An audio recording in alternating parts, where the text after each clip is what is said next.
Oh,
Thank you.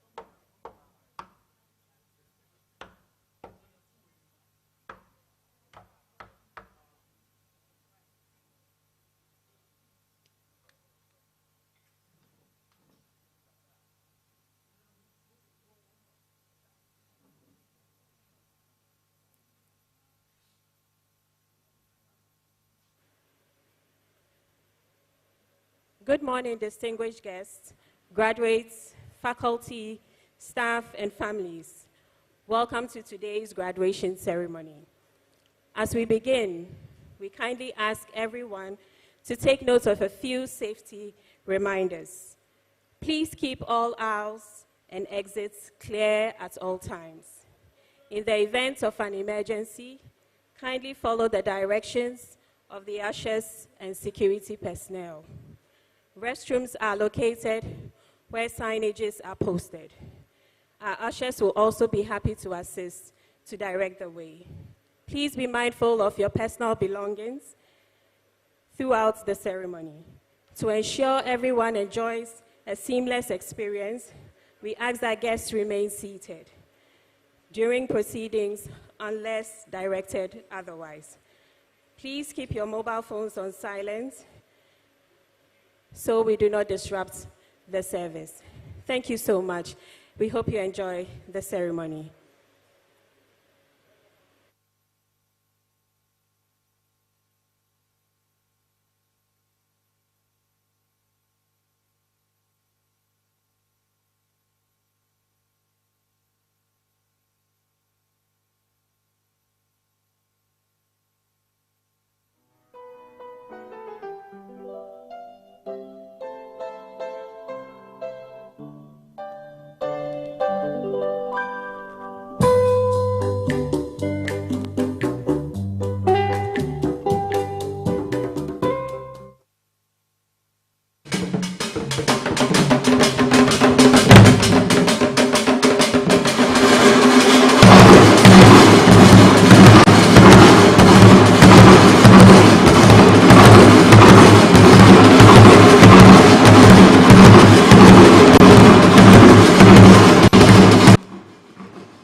I welcome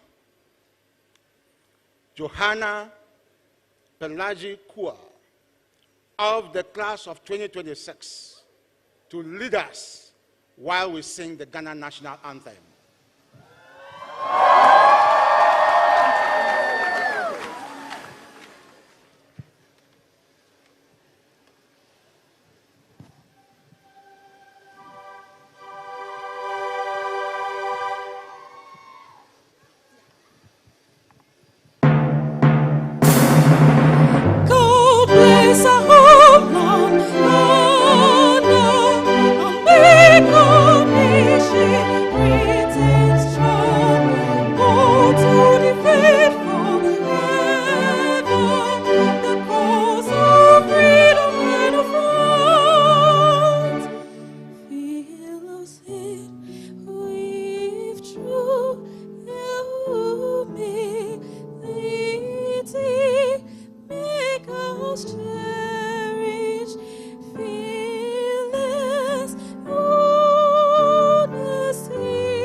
Thank you, Johanna, for that beautiful rendition.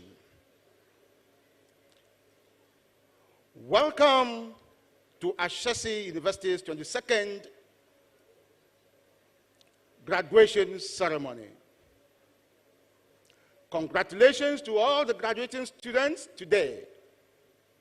And special appreciation goes to parents and families of the class of 2026 for trusting Ashesi University with your sons and daughters.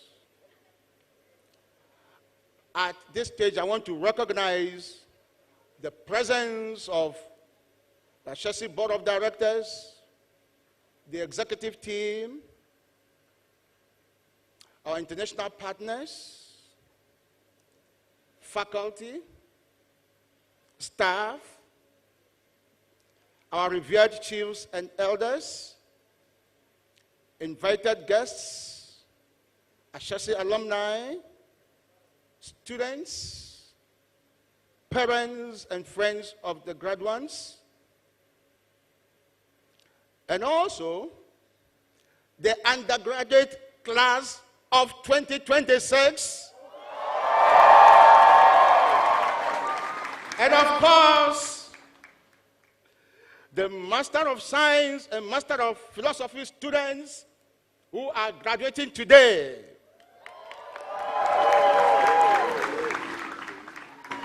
You are all welcome. My name is Caspar Ani, the Chief Marshal of today's ceremony. I now invite the Provost of Ashesi, Professor Angela Owusu Ansah, to give us the opening reading.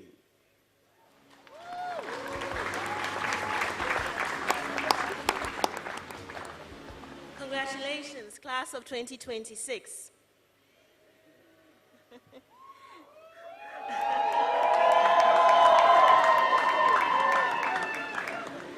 As you prepare to lead in a constantly evolving, complex world, allow me to read you two short paragraphs, one a true account and the second a parable, that I hope encourages you to use all the different configurations of the many ways of thinking you have learned at Ashesi to boost your success whenever and wherever you encounter a problem you have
was from airplanes that survived being hit and which came home. The airplanes and crew to survive a hit and therefore needed the least amount of armor and resistance was the wings, even though they had the most holes. Those aircraft that did not make it back to be examined and have their injuries recorded are those that are most likely to have been hit and damaged in the parts of the returning planes that showed little or no damage: the head, the body, and the engine. So for him, it made sense to put armor on those parts. This statistician's idea saved countless lives by figuring out a common human error by reversing the obvious. The second reading, even shorter, that's the parable. A man dies and leaves his herd of 17 camels to his 3 sons as their inheritance. To the first son, he leaves half the camels. To the middle son, he leaves a third of the camels. And to the youngest son, he leaves a ninth of the camels. But 17 doesn't divide by 2 or by 3 or by 9. As tempers became strained, they, in desperation, consulted a wise old woman. She listened to their problem, and she brought one of her camels. Now there are 18 camels. She asked the first son to take half of 18, that's 9. She asked the middle son to take a third of 18, that's 6. And the youngest son took his ninth, that's 2. 9 plus 6 plus 2 adds up to 17. There's 1 camel left, that's hers, and the wise old woman takes the camel back. Class of 2026, I read these to tell you that in the world of uncertainty that you're about to enter, you have to figure out different ways of thinking, various permutations of your thinking to have success and happiness. Congratulations, class of 2026.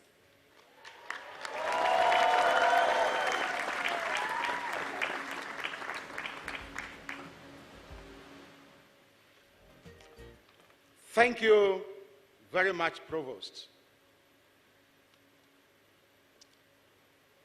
Ladies and gentlemen, I now call onto this stage the class of 2026 undergraduate speaker, Al-Hassan Mohammed, to deliver his speech.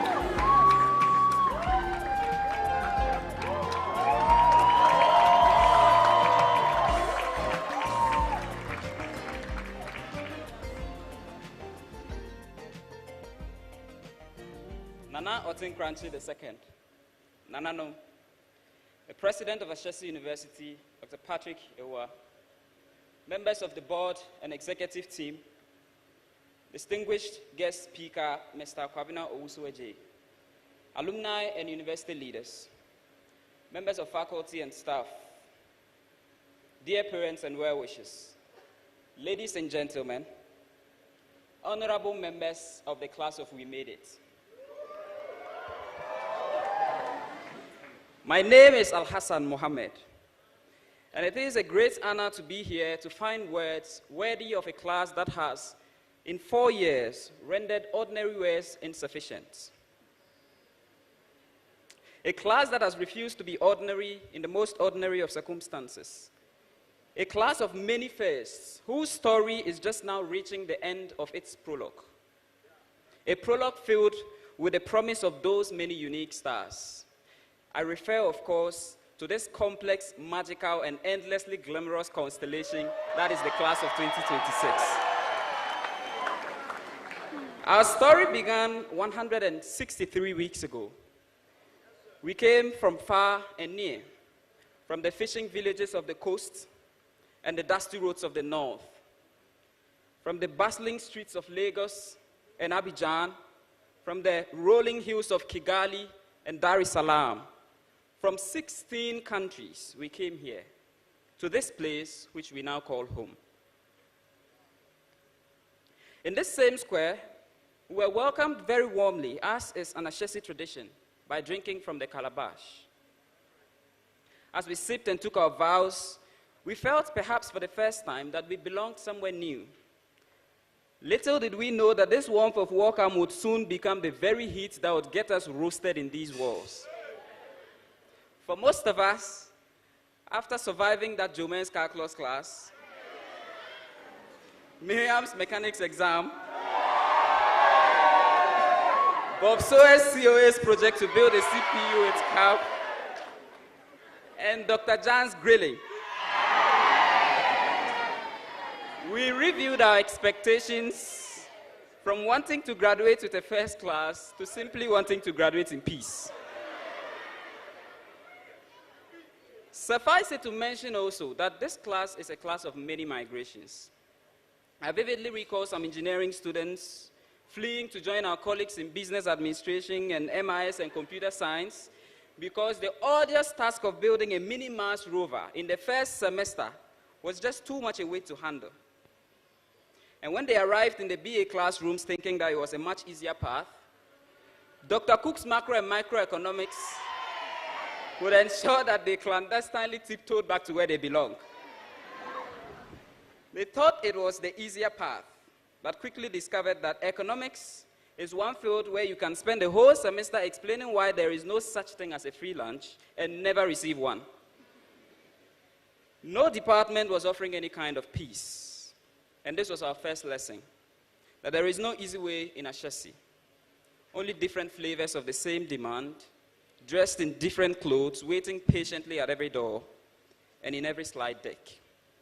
Through these migrations, however, and despite having seen painful inflation periods in our 4 years here, we are proud to be the class to produce Ashesi's first ever batch of undergraduate students. As we're charging forward into our second and third years, accelerated semester system came to add more fuel to the fire we had already been subjected to. A true test to our resilience and resolve.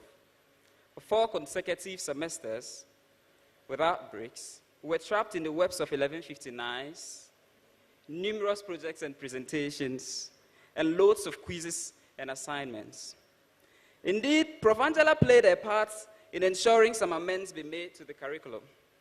While these amends ensured that some workload be reduced, I dare say the grading scale remained the same, and so in effect, we still got cooked. By our celebration here today, let us raise a toast to the submission portal that crashed 5 minutes to 11:59. To that code that crashed in the middle of the demo. To that pop quiz that somehow covered next week's reading. And to that particular classmate who always has a question the moment it's time for class to end. And to lecturers like Dr. Na, who never joke with their 5 minutes rule. We have been, as the potter does with clay, pressed and shaped and fired in the kiln of this place. And what has emerged? What is emerging here today? A group of young nobles, as Robert Kennedy would describe, not a time of life, but a state of mind, a temper of the will, a quality of imagination, a predominance of courage over timidity, of the appetite for adventure over the love of ease. That is the source of all greatness in all societies, and it has been the key to progress in our days here at Ashesi. Speaking of greatness, I cannot but boast that as a constellation, this class has produced many stars whose lights shine beyond the classroom. How could we not mention Fungwa when talking about football? Zoe, Belinda, and the dribbling genius of William, aka Pounce. Forsins, Senor, Victor, PY, and our very own Onana Isa. And when we traded green grass for hardwood, Eugenio, Sean, Truman, Benson would not stop shattering the silence of the late-night basketball rims. Or when studying became difficult in the calm hours after his submission, one could switch to the melodic music of H.K.R. Manuel, or vibe to the simmering songs of Beyoncé and Joanna. Talent was never in short supply in this class, and that is why we have, being without doubt, the most vibrant and creative classes that have spiced up the Ashesi culture in our own way. Our 4-year journey has been peculiar, in the way that all genuinely worthwhile things are peculiar, demanding more than we offered and returning more than we deserved, binding us to one another with a commitment that outlasted every difficulty and every deadline. But more importantly, in and outside of the classroom, we dared to be unique in our own ways. And we rose, despite the exacting demands of our programs, to light up the world with the little knowledge we had gained. Our geniuses did not fail us. Amano and Blay designed an IoT-enabled glucose instability screening system for diabetic patients in Ghana. Nana Kwekwa Mwako built DuoSign, a platform that makes digital content accessible to the deaf and hard of hearing community. It was Vera, Antonio, and Amua who applied machine learning to detect illegal mining in Ghana. And Francis Sewell would hike down to Brekusu every weekend to teach programming to the young and underprivileged students. And the list goes on. This was the real curriculum of our class. A curriculum in scholarship, leadership, citizenship, and above all, in the messy, glorious art of being human together. That Ashesi gave us teachers who sacrificed every bit of their time and resources to see us succeed. A friend of mine shared with me some few weeks ago about how his capstone supervisor, Kofi,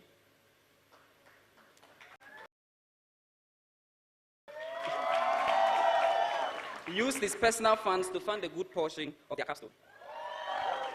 Sir Charles of Operating Systems and Networks will always begin his class with a quote and advice about life.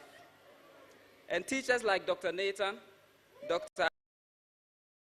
Ayawa, their enthusiasm to teach will turn class WhatsApp groups into classrooms and make themselves available to assist us in any way possible, no matter how late into the night we needed help. And so, dear teachers, please look upon our faces today and take pride in the work you have done on us.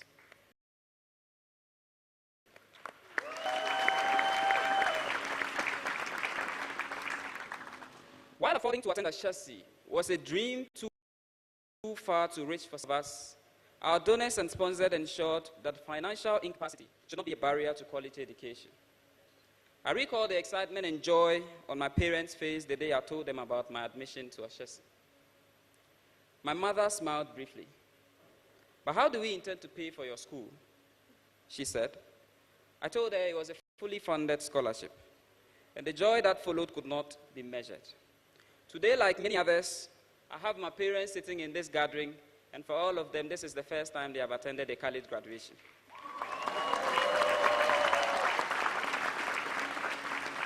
To all parents, thank you for not giving up, for the struggles and turmoil you go through to give us a quality education. Thank you for your ever-handling support, your prayers and encouragements, and of course, your scoldings and discipline, for they have led us to this point, and we promise to keep making you proud.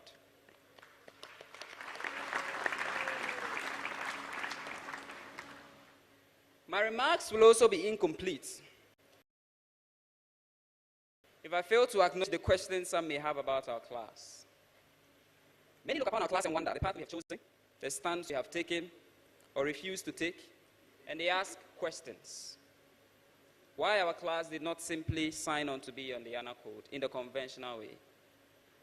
Why we choose this as our path. Why choose to be upheld to all manner of scrutiny and doubt during exams especially, when a quieter, simpler road lay open and well-trodden before us. William Bradford, speaking in 1630 of the founding of the Plymouth Bay Colony, said that all great and honorable actions are accompanied with great difficulties, and both must be enterprised and overcome with untroubled courage. We did not choose this path because we are contrary or simply because we wanted to be rebellious. We chose it because we understand, perhaps intuitively, perhaps through the very education this institution has gifted us, that the building of a prosperous future for Africa, for any society, requires a cooperation of two kinds of leaders. The ones who make their ethical intentions clear to all, and more importantly, the ones who do the right things in the quiet when many others think otherwise.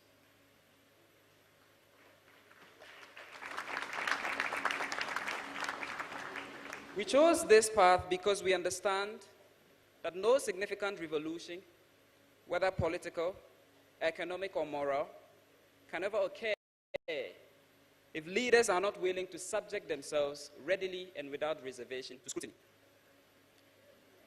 Today, the class of 2026 graduates with one of the strongest records of academic and social conduct this institution has seen.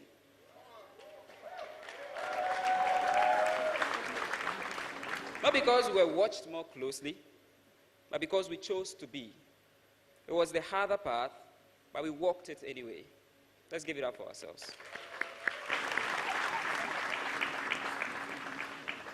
Therefore, we are unalterably opposed to a worldview that exalts indifference and masks it as moral conviction. For it spreads stories that deem whole people unethical, and it unleashes the wrath of society upon those who are simply different or who have erred but have learned. The way to oppose this indifference, however, is to enlarge the space for genuine human connection. There are those in every community who would label as bad or weak any call to see past prejudice. But may I say to you, as I've seen in my own life across different circles and cultures, succumbing to stereotypes is not integrity, and the denial of compassion in whatever name only strengthens the very hatred it claims to oppose. We entered Ashesi 4 years ago as the most diverse class this institution has ever received. 16 countries represented in one generation, and we leave today as Ashesi's most diverse graduating class.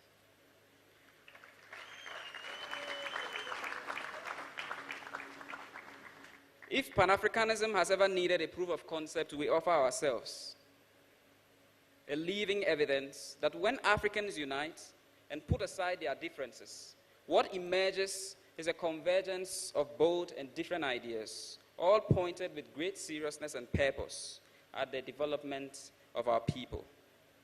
Class of 2026. The road that brought us to this point was far from effortless.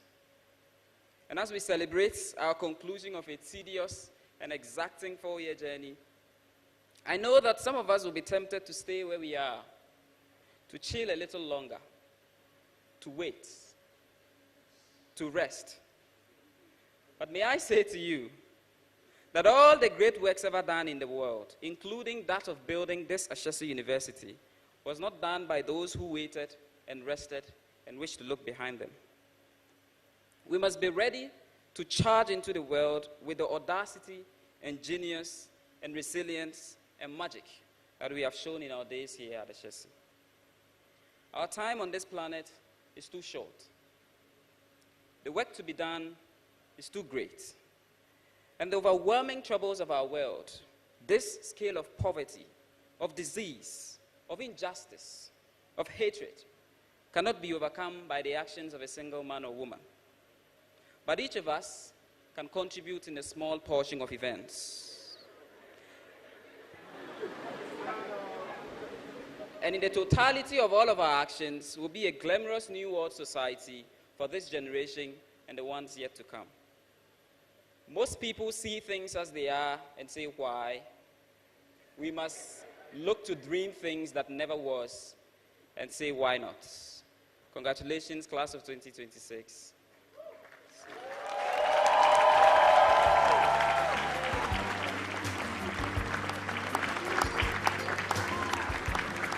Louder for Al-Hassan. Thank you so much. It's now the turn of the graduate speaker, and I invite Baron Efotu to deliver his speech.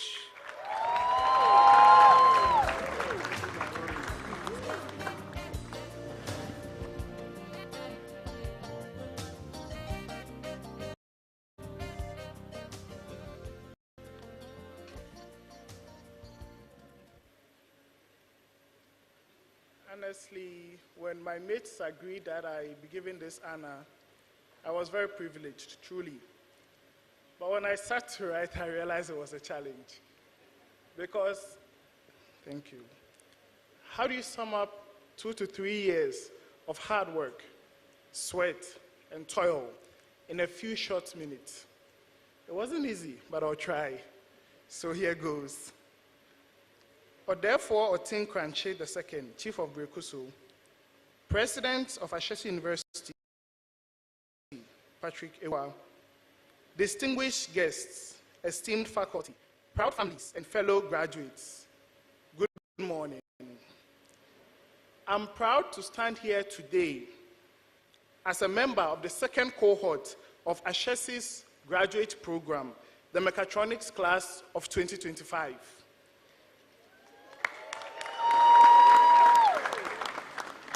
Today, I want to talk about a journey, not the kind with a map or a straight road, but with the kind that started with a leap of faith. A journey through winds with the destination not in sight. This journey is ours, and today we celebrate how far it has brought us. About 3 years ago, 14 of us said yes to something very bold. We said yes to an MSc in Mechatronics Engineering, yes to a collaboration between Ashesi University, an excellent Ghanaian institution that has continuously challenged the status quo, and ETH Zurich, one of the world's leading universities in innovation. We said yes to a program built with one explicit purpose: to develop leading engineers for Africa. We spent the first year of this program learning to gel because we're a very diverse class. Overcoming our individual differences was no easy, but we continued until it was no longer a collection of strangers, but a group of, or a family. We were people who could assist each other, and somehow we survived the impossible deadlines set before us month after month. And then year 2 arrived. There were new faces, new individuals, new personalities. And to those who joined us, we know it was not easy. You had a really rocky start. But that is where magic happened. In the midst of our confusion, we still rose up and provided assistance to all the new ones who joined us. They were the very definition of the resilience we never knew we needed. To the 12 who joined us, we are very grateful because you did not just join us, you completed us as a family. But we did not do this alone.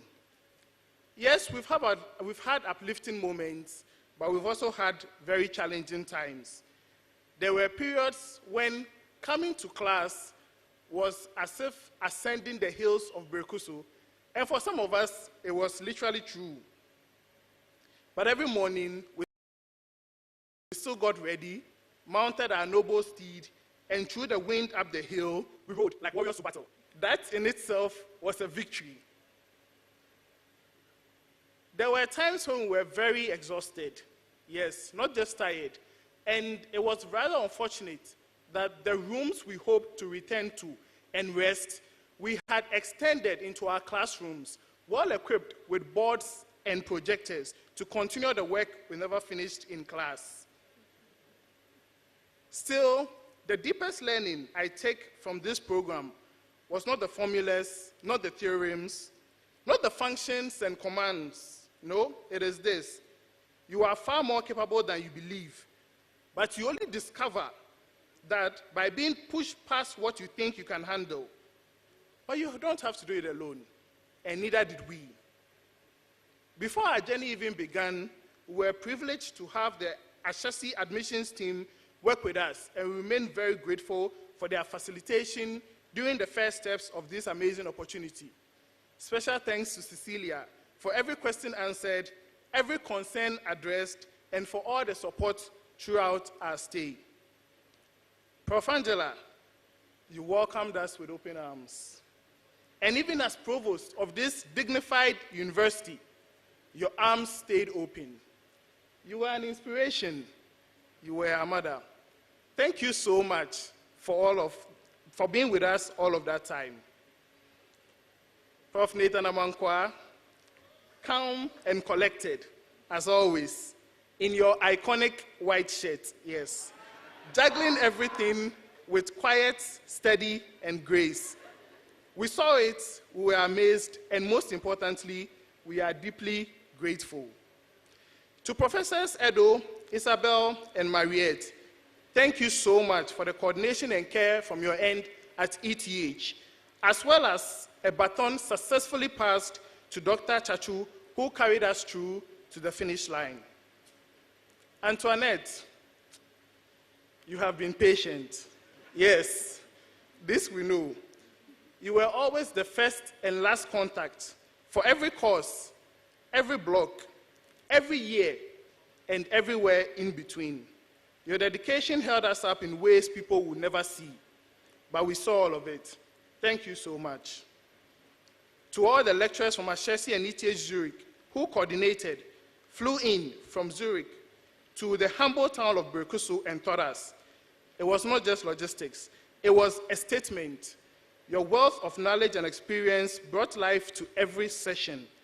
We may not remember every formula or every command you taught us, but we will carry your experiences forever. To the pioneering class who came before us, last year, you stood here and wondered if you will ever make the impact as the pioneering class of 2005 Ashesi did. The answer is yes, you have already started making an impact. All 23 of you were a beacon for us. There were moments mid-study when we would all pause, look at each other, and say, hey, when our seniors day form, and there was the echo, yes, then day form, because the road was not easy. But as pioneered, you still made it happen. You are legends, and we salute you. And to our families, as if you had the calendar we also used, your timing was always impeccable. We made it through so far on your prayers, your encouragement, your understanding, and most importantly, your support. You were there with us every step of the way. This degree does not belong to just us, it belongs to all of you as well. Thank you so much, and we will forever be grateful. Fellow graduates, as you leave this assembly today, you carry more than just a degree. You carry years of sacrifice, sleepless nights, silent prayers, and unshakable determination. You have earned this moment. But as I saw on one of the customized hats of those sitting here asking, is this the end? No, this is not the end. This is Ashesi. To the world you are stepping into, it would not always be easy. There will be days of doubt. There will be seasons of uncertainty. Moments when the path ahead seems invisible. You may not always know which turn to take or whether that turn is the right one. But hold on to this truth from the greatest parent and support, Jehovah, and carry it in your heart like a compass. He said, "For I well know the thoughts that I'm thinking of you, all of us. Thoughts of peace and not of calamity, to give you a future and hope. Yes, your future is not left to chance. Go therefore boldly, relentlessly, and without fear. Dream without limits, serve without conditions, and lead with conviction. We were 14 and we became 26. We were relentless and we made it. Congratulations, class of Mechatronics 2025. Thank you.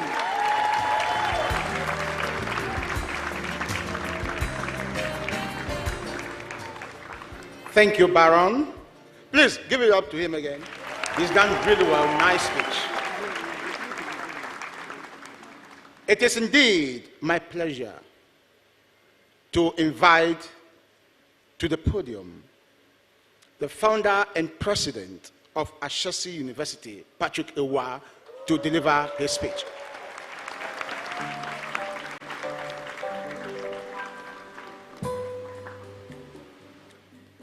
Good morning. Johanna, thanks for that wonderful rendition of the national anthem. We are going to miss your singing, you know.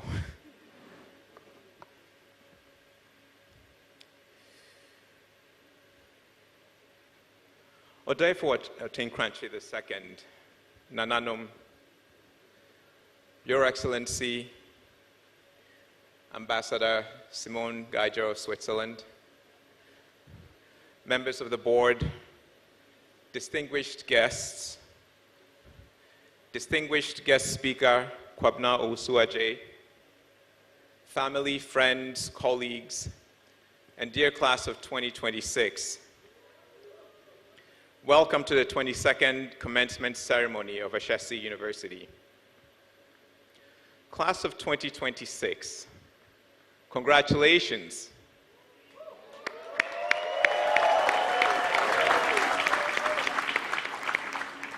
Congratulations too to your family and friends who supported you and helped you reach this important milestone, Commencement Day.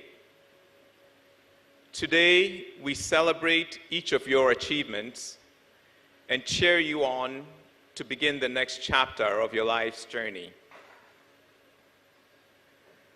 As you step into a world currently facing turbulence, geopolitical conflict, economic disruptions, and the profound changes brought by artificial intelligence, I urge you to embrace a sense of possibility rather than dread. The education and habits of mind you have developed at Ashesi have prepared you to succeed in a rapidly changing world. You are equipped to make a difference. You've got this. I am reminded of a conversation I had with a European friend during Ghana's recent economic challenges, soaring inflation, a rapidly depreciating currency, and partial government debt default. She asked how Ghanaians would respond and what I planned to do. My answer was, this is a time for stoicism. Her astonishment was clear.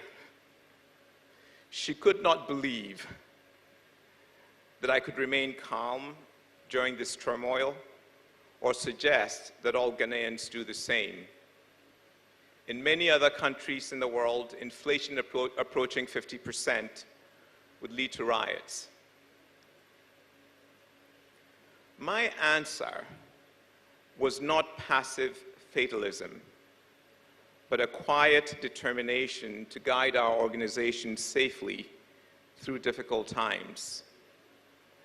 At Ashesi, our management team, in consultation with the board of directors, adapted our business model to address currency and inflationary risks, kept daily operations running smoothly, and continued executing a long-term strategic plan developed during the COVID-19 pandemic. This was not our first rodeo. Over Ashesi's 2 decades, we've navigated several stressful periods.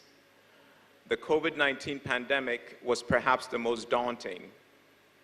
In that moment, our team focused on addressing the immediate emergency and then turned our attention to the future and the possibilities ahead. After transitioning to remote work, the faculty and staff began developing a strategic plan for Ashesi's third decade. We conducted essential research, consulted with our governing and advisory boards worldwide, and most importantly, worked together as a team. This future-focused effort helped us cope with the crisis and emerge from the pandemic committed to our mission. Once vaccinated and able to return to in-person work, we began executing a new strategic plan, which we titled Beyond the Horizon. We raised funds, started building projects, designed and submitted new academic programs for accreditation. We achieved a great deal during the global crisis because we believed in looking forward to a brighter future. I share these stories to highlight the power of meeting uncertainty with determined effort towards a better future. We worked as a team, leaning on and learning from each other, applying our diverse perspectives and intellectual abilities to solve problems, and imagining new possibilities. These examples also illustrate the organizational culture that you will recognize in your own actions over the coming years. My alma mater, Swarthmore College, instilled this in me. Founded by the Religious Society of Friends, the Quakers, their central aphorism is, "Let your life speak." They believed that our choices and actions, not just words, should reflect our deepest values. That principle continues to guide me today. Similarly, you will recognize Ashesi in your decisions over the next decades. Your conduct over the past 4 years has already demonstrated this to us. For example, although your class narrowly missed the 2/3 majority required to join the honor system in your first year, data from the Ashesi Judicial Committee and the Dean's Office show that your class recorded dramatically fewer violations of Ashesi's Code of Conduct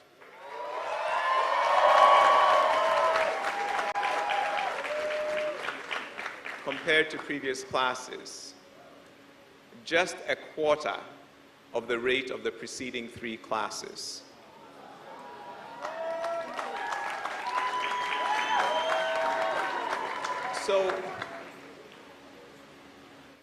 So first of all,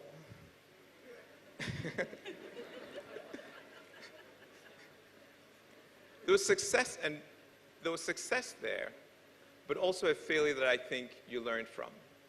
You missed the 2/3 only because enough of you didn't vote at all, right? So learn from that. But the reality that you conducted yourself so well is a remarkable example of letting your lives speak. You are an extraordinary group, class of 2026.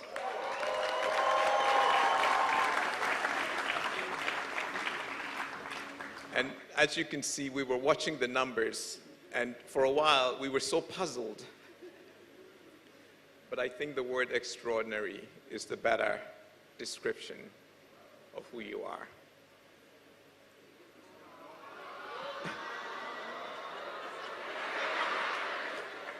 So, we are confident you will make your mark in this tumultuous world and contribute to a flourishing Africa.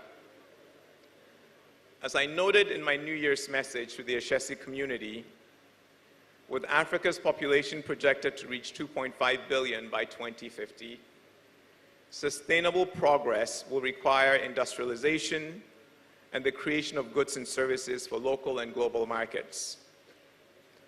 Robust economic growth will benefit Africans and make the continent a more attractive partner and market in the global economy.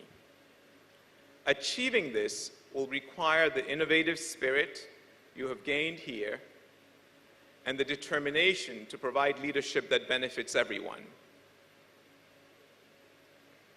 The humanitarian catastrophe unfolding in Sudan is a stark reminder of why democratic government and peaceful leadership transitions are essential for societal flourishing.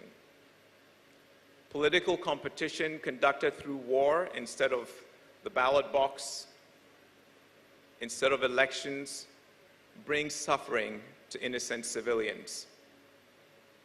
And the retreat of democracy across the Sahel should serve as a warning to those of us who live in democracies to not take it for granted.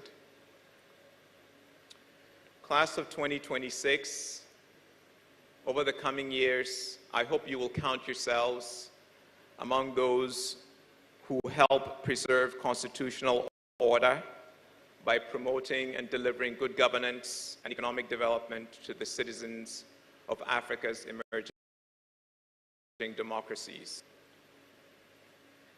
We look forward to seeing the innovations that you will bring to the African marketplace and the organizations that you will eventually lead towards a brighter future. Let your lives speak as you venture beyond the horizon.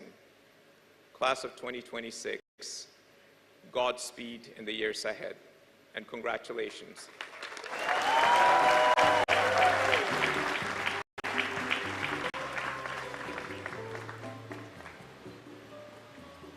It is now my distinct pleasure to invite our guest speaker this morning, Kwabena Owusu-Adjei, the class of 2010, a co-founder and managing partner of Third Way Capital. Kwabena, it's really great to have you here. Welcome.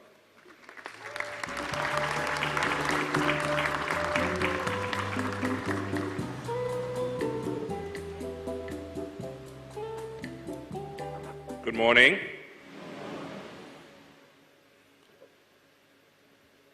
Odefo Otinkranchi, Nananom, members of the Board of Trustees and Directors, Dr. Patrick Ewa, faculty and staff, friends and family, and most importantly, the graduating classes of 2025 and 2026. Good morning once again. Firstly, it's truly an honor to be here with you today. But I want to start by simply saying congratulations to all 359 members of the classes of 2025 for Masters and 2026 for Undergraduate, and to your families who have made it possible for you to be here today. You've made it to the finishing line of a long marathon, and you can be very proud of yourselves. As only the second Ashesi alum to serve as commencement speaker in the history of this university, I am also one of two Ashesi commencement speakers who can confidently say that I know what it has taken from you and your families to be here. The shift in mindset and habits required to go from a Ghanaian or African high school to excel at Ashesi can be challenging at best and crippling at worst. I know, I've been there. I know what it's like to be ambushed by a pop quiz on a Tuesday morning when you're absolutely not ready, because in secondary school, the exams waited till the end of the term. I know the steep learning curve one has to climb in order to submit a 1,500-word essay for text and meaning class, when the longest thing you've written since was your WASI in a long time is your WASI social studies paper on the benefits of Ghanaian funerals. I know the discipline it takes to manage your time properly, so you have room for extracurricular activities such as the CFA Challenge or the Global Sustainability Supply Chain Competition, while completing all your assignments, attending every class, and remembering to call your mother, who's always complaining that you don't call home enough. But now that I'm a parent, I also know what it's taken from your parents, financially, emotionally, physically. Many of them have hidden the fact that there were semesters where they didn't know how they would pay your fees. but at the very last minute, they found a way to anyway. Or the nights they spent praying fervently that you would make the most of your Ashesi experience. For some of you, I can almost guarantee that somewhere in your homes, there are tear-soaked pillows, courtesy of the day you came home with a nose ring or dyed hair, and your mother looked at you and thought to yourself, is this what they're teaching them at Ashesi? But the battle has ended. You are at the finishing line, or perhaps the starting line. What is sure is that today, as you cross the stage, it marks the end of your undergraduate training, or in some cases, your postgraduate training, and your induction into the fellowship of Ashesi graduates tasked with representing this hallowed institution in the real world. But to what end? For what reason? Why have you been trained? The all-important question. I stumbled across a statistic recently that gave me pause, and perhaps should give you pause too. According to the UN's World Education Statistics Report, only 7 in 10 Ghanaian adults have a primary school education. 6 in 10 have a junior high school education, but only 2 in 10 have a secondary school education. Just 1 in 10 Ghanaian adults has any form of tertiary education. And this figure includes postgraduate, post-secondary short courses, diplomas, and certificates. If you were to isolate for the number of Ghanaian adults with a university degree, that number would be 5%, or 1 in 20 people. The figure tracks across Africa. The implications of these data are very interesting. For me, it underscores the fact that no matter your socioeconomic background, when you walk across this stage today, you will become part of a relatively small and highly privileged group of Ghanaians and Africans who have had the benefit of a university education. Furthermore, my friends, you in the class of 2026 and 2025 have had the added benefit of an Ashesi education, an education that I can boldly tell you, with 16 years of postgraduate experience, is not only world-class, but perhaps more importantly, purposefully designed for the African and Ghanaian context, a privilege that fewer than 400 people receive every year. Indeed. To some, this is a source of personal pride. To others, this is something to cash in for a 6-figure salary, a house in a gated community, 2 kids in a swimming pool. Right there with you. Worse still, to others, it fosters a deep sense of superiority relative to the less educated or lowly educated amongst us. But to those of you who can read the proverbial tea leaves and understand the times we live in, I think this should place upon you a burden of responsibility and a call to leadership for the welfare of your compatriots and the development trajectory and velocity of your country. To be clear, I'm not saying that an Ashesi university degree is the end-all and be-all of African or Ghanaian existence, or that citizens without university degrees, Ashesi or otherwise, have less to contribute to the growth and development of this country. Far from it. What I am saying is that those of us who have benefited from this kind of education possess a rare set of skills and disciplines that are fundamental to the sociocultural development of our people, and without which our developments will be labored at best and elusive at worst. We would therefore be well advised to embrace that call with humility, boldness, and intentionality. There is a passage in the book of Ephesians, chapter 4, that has shaped how I think about this. It speaks about the apostles, the prophets, the evangelists, the shepherds, and the teachers, the church leaders. And it says, they are given to equip the saints for the work of ministry and for building up. What I find striking about this scripture is the fact that the church leaders aren't given any more or less responsibility for the work of ministry or service relative to the general citizenry. They are, however, given the responsibility of ensuring that the citizenry is tooled and equipped for the service that they have been called to. They are given responsibility to build the culture within which the citizenry work by casting the vision, the prophets, growing the movement, the evangelists, caring for the citizenry, the shepherds or the pastors, and training and instructing the citizenry, the teachers. That is what I believe you have been trained for here at Ashesi, to provide clarity of purpose where there is none, to recruit more people to the cause of transforming this continent, to show up for people in their most vulnerable moments, to teach, train, and equip those around you to rise to the occasion. In other words, you are not here simply to succeed, you are here to make success possible for others. For the Ghanaian who never had the opportunities Ashesi made available to you, for the African who never had your platform, that is your calling, that is your mandate. Every single one of you. And I urge you to be bold and intentional about it in service to your nation and to your continent. Now, let me tell you why this mandate feels so urgent to me in this moment. When I was born, Ghana was still a military dictatorship. I'm not that old, I promise you, but it was. It would be a few more years before the country would transition to democracy. Agriculture, driven by cocoa, was the backbone of the economy. By the late 90s, foreign direct investment in mining and telecoms had made a dent in the economy and was starting to reshape daily life. Just as an example, TV3, a Malaysian-owned TV station launched in 1997, at a time where there was only one government-owned television station. It was the first privately owned television channel in Ghana, and all of a sudden, the remote had a use. Ghanaians had the option of changing channels. No more adult education in the Bani or Tree or Fancy. We could just switch over and watch Sunset Beach on TV3. Life was good. By 2001, Ghana had witnessed its first ever peaceful transition of power, and the national mood was up. The year 2004 to 2011 marked the most prosperous period in our economic history, with average GDP growth of 7.25%. I watched just about every family that I know move up one or two rungs on the economic ladder. Many of you were born during that period, and perhaps as young children, it was easy to take the upward trajectory of this nation for granted, but we mustn't. For me, those were my Ashesi years. I graduated with the class of 2010 into a booming economy. GE was hiring, Tuller was hiring, even Goldman Sachs was hiring from Ashesi. The oil boom, political stability, and the global downturn driving investors towards frontier markets had all conspired in our favor. Sadly, the next decade would not be nearly as kind. A disputed election in 2012 left the country at a standstill for 8 months. Then came Doomsor, nearly 2 years of erratic power supply coupled with oil at over $100 a barrel. Then the city lost 31% of its value in 2014, while bank lending rates read like basketball scores. Commodity prices then collapsed. Gold fell by 45%, cocoa 38%.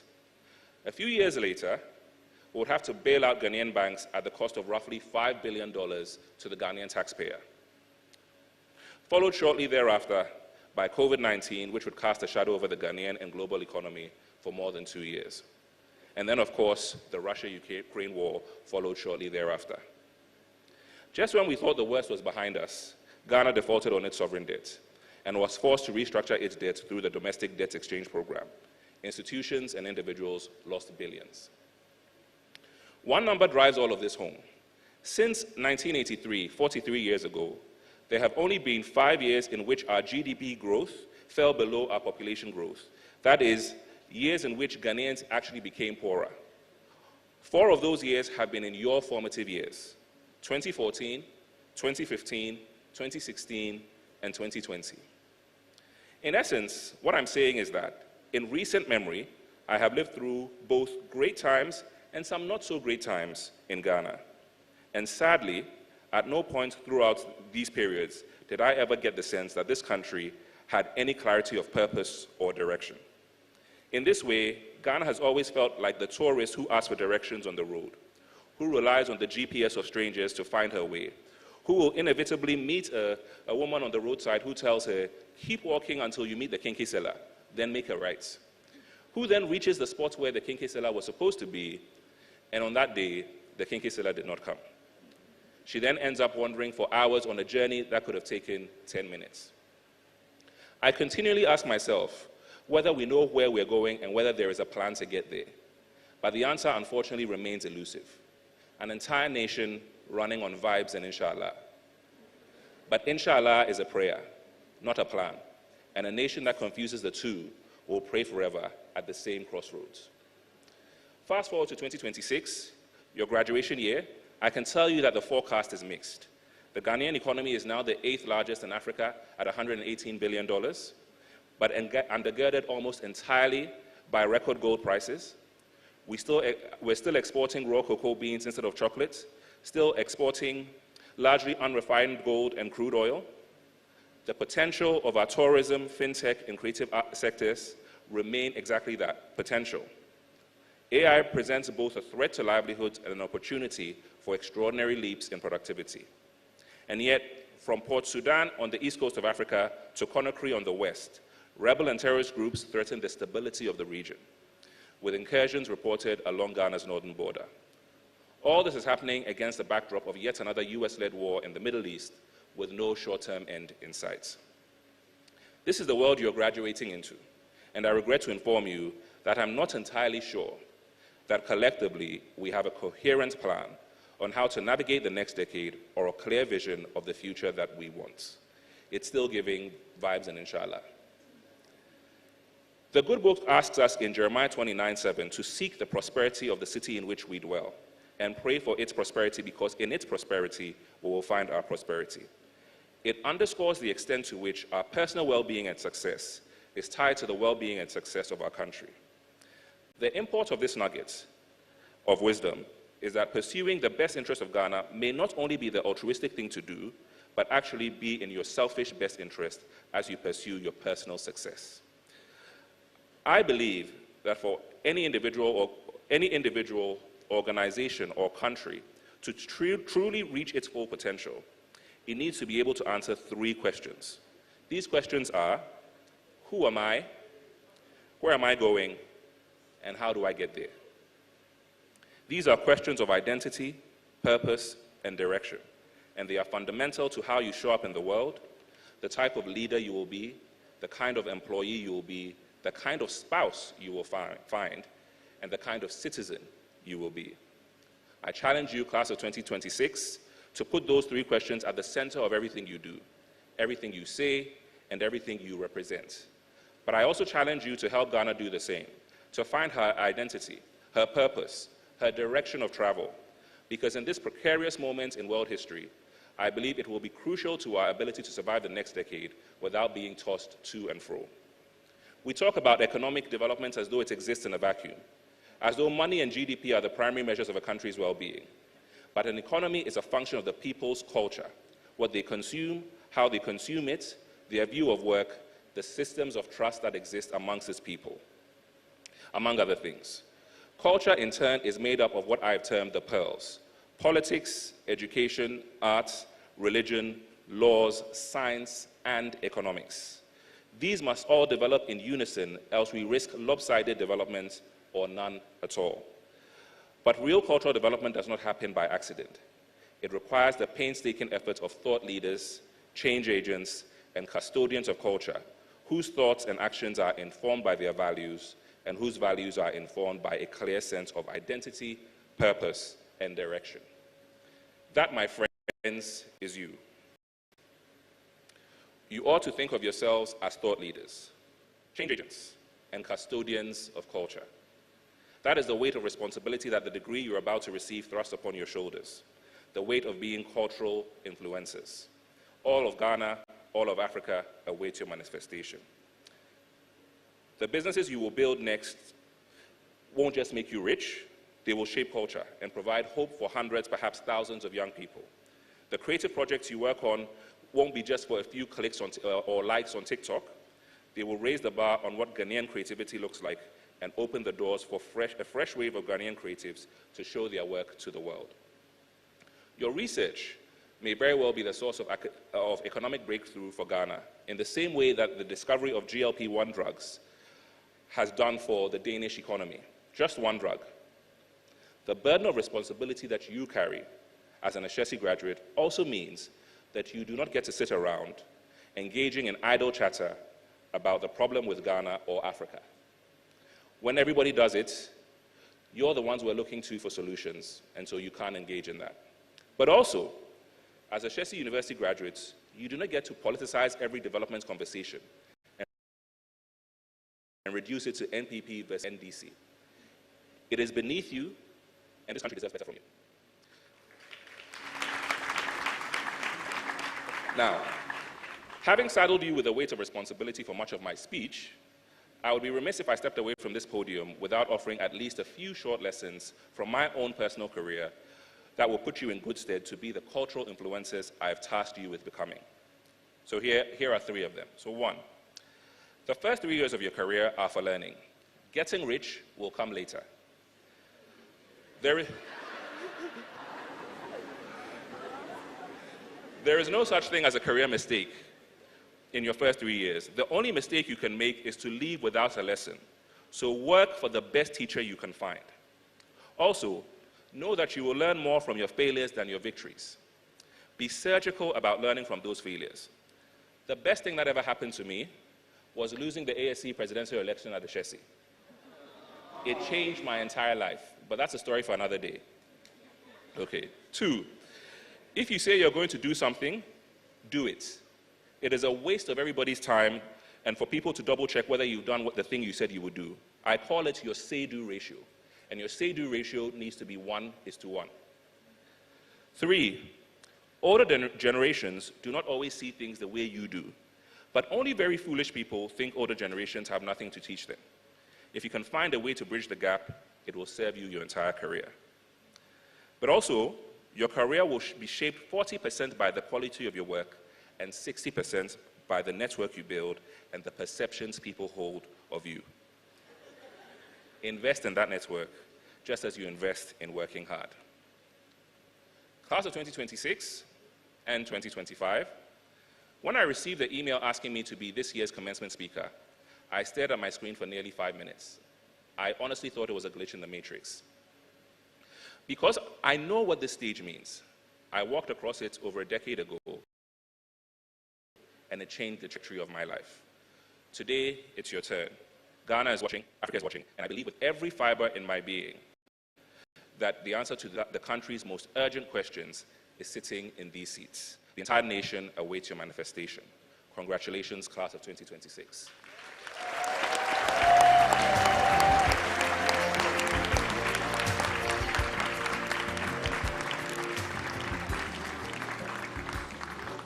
That was a very powerful speech.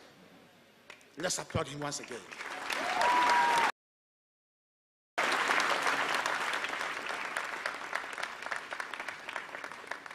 Thank you very much, Governor, for honoring our invitation.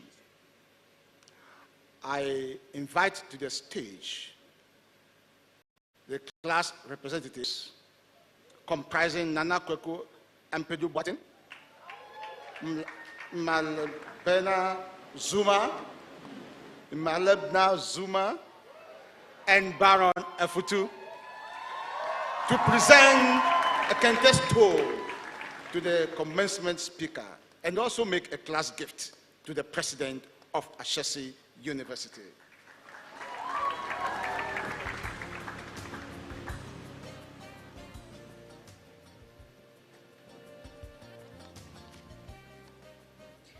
Good morning. Thank you, Mr. Kwabena Otueje, for your words and for the example you continue to set for us. You reminded us that success is not only about what we achieve for ourselves, but also what we make possible for others. Today, as a class, we put those words in action.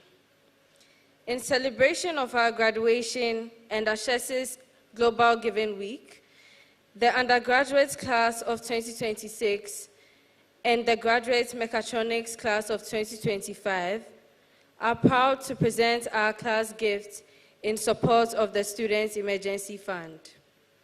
The fund supports students facing unexpected challenges that may affect their ability to continue their education. It is rooted in a belief we have learned here at Ashesi, that community means showing up for one another, especially in difficult moments.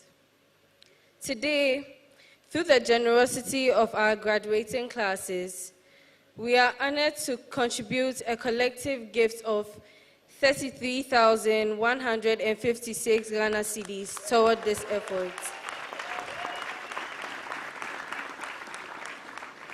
This gift is one small way of giving back to the community that has shaped us. We hope it will continue to support future students and reflect the legacy of care, responsibility, and solidarity that defines our class. In keeping with commencement tradition at Ashesi, we would also like to name Mr. Owusu-Eje as an honorary member of the Ashesi Undergraduate class of 2026 and the Graduate Mechatronics class of 2025.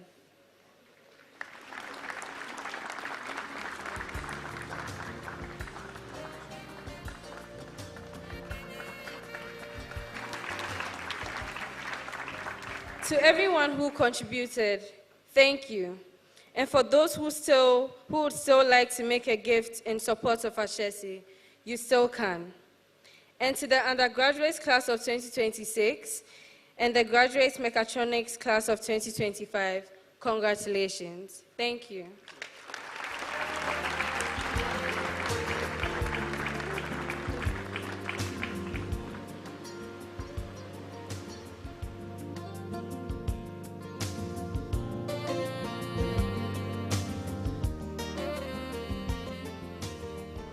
Thank you, the class reps. It's now time to confer and also present the scholarship, leadership, and citizenship awards. These awards are presented to deserving students. And now I invite the Dean of Students and Community Affairs, Abdul Magdi, to the podium to read the citations. And President Patrick Ewa will hand over the awards.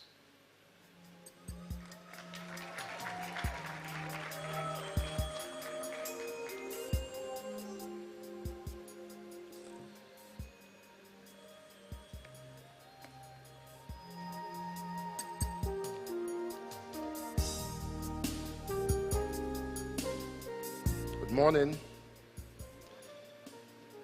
The Scholarship, Leadership, and Citizenship Award is given to graduates who have lived out Ashesi's core values during their time at the university.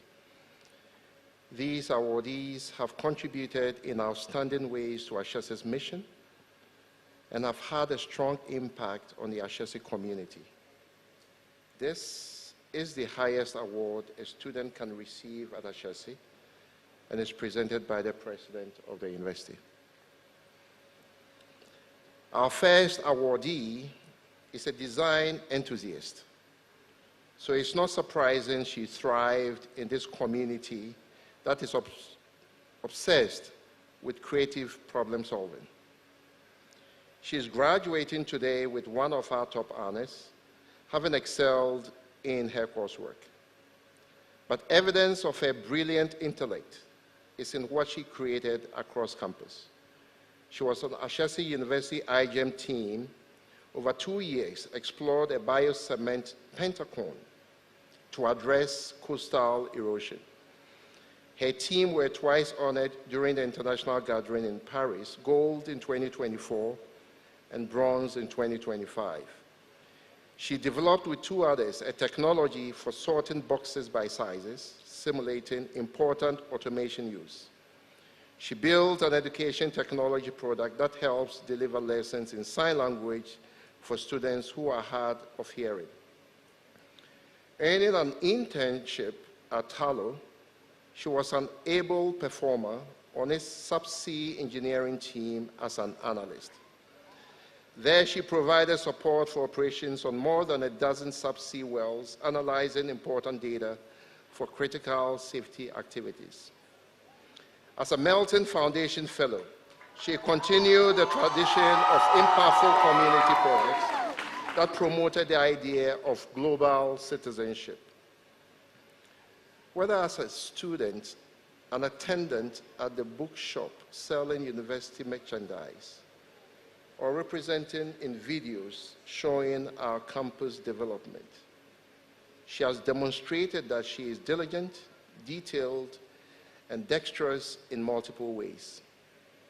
For excellently representing the Ashesi values of scholarship, leadership, and citizenship, we present this award to Thembani Ngwenya.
Our second awardee is a star student throughout his years in school, overcoming daunting odds to excel. He entered Ashesi with perfect grades from the second cycle level. It was tempting for one with so much talent, yet so little support, to ignore all others and just look out for himself. He did not. He took every opportunity at Ashesi to develop himself and also serve. He was a consistent volunteer for freshman orientation, graduation ceremonies, and other community-wide programs. He peer-tutored other students in math and programming, combining these with duties as one of our most effective resident assistants who managed a hall of more than 50 students. Over the last 4 years, he collaborated with various firms to develop important technologies such as a fully functional mobile app for a water and sanitation enterprise and deploying technologies to support a company's structures to interface with systems of partner organizations in a remarkable AI-driven health service innovation. You can always count on him to blow you away with the quality of his work. Whether he was serving as a data analyst with one of the country's major telecoms operators or supporting the library staff as a work study, he conducted himself with professionalism and brilliance. No duty is too low to command his maximum effort, and none is too intimidating to make him tremble. He served numerous communities across Ghana directly as he took a tuition initiative he started in his hometown online to serve hundreds across the country, including students in other universities. His background from a trading family inspired his technology-enabled animal rearing business, an interesting agribusiness startup that promises to unleash significant value for farmers, consumers, and investors. Multilingual in several local and international languages, and fluent in many more esoteric programming languages. This is a scholar, a leader, and a citizen who has risen against the odds to remind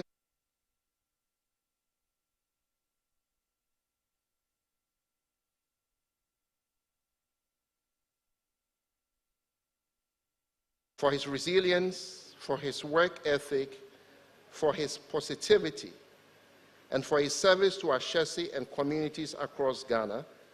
We present this award to Francis Kwame Sewo.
Ashesi community was blessed with a steady, assured, and selfless contribution of a young man with supreme self-awareness in our third awardee.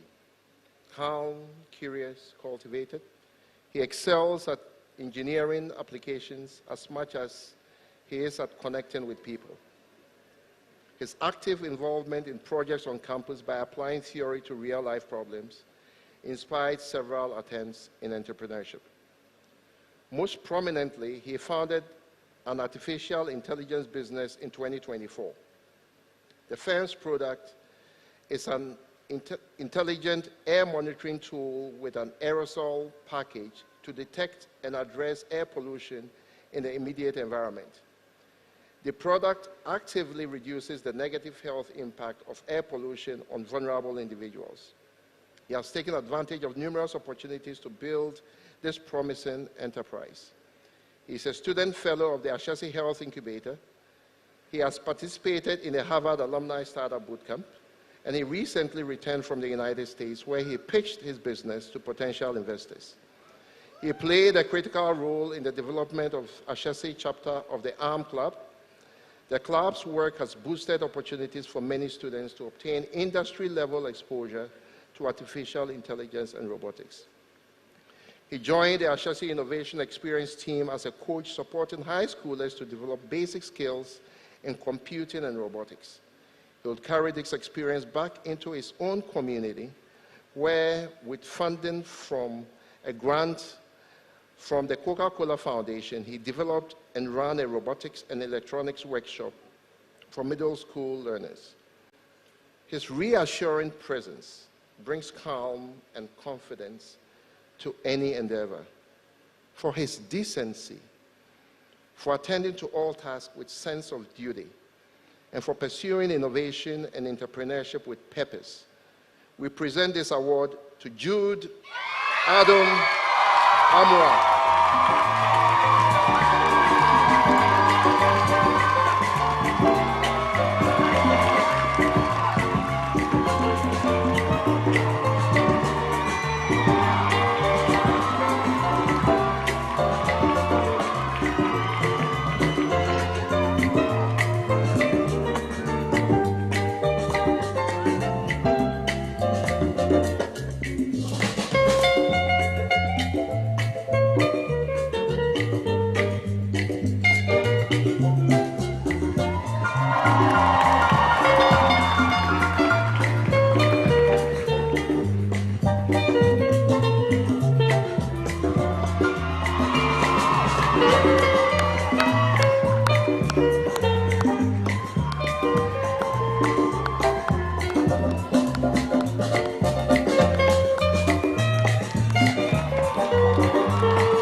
Congratulations.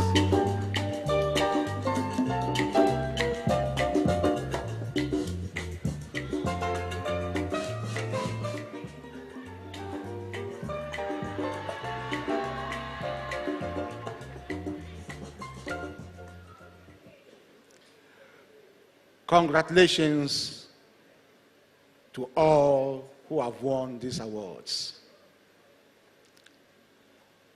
We move ahead, and it's now time to confer degrees on our graduates.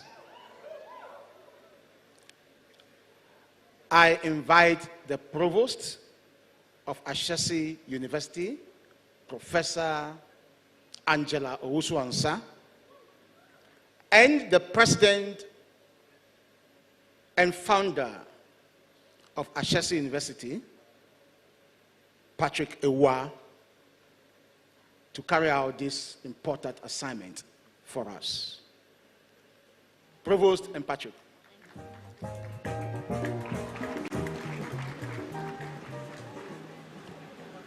Will the graduating students from the undergraduate program of Ashesi University please rise?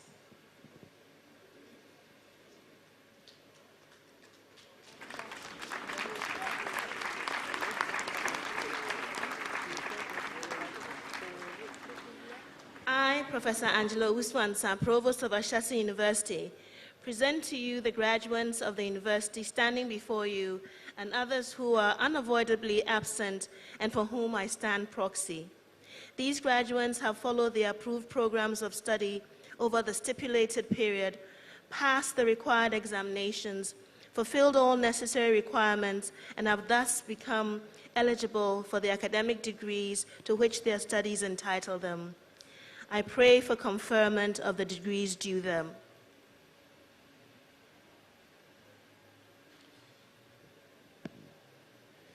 By the power vested in me by the Board of Directors of Ashesi University and the Republic of Ghana, I, Patrick Ewa, President of Ashesi University, confer upon each of you the degree of Bachelor of Science and admit you to all the rights and privileges of the degree. Accept my congratulations.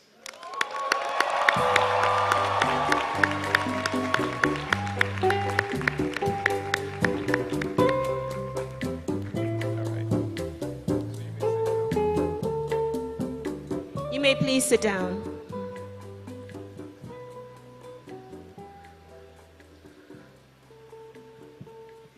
Will the graduating students from the Master of Science and the Master of Philosophy programs of Ashesi University please rise?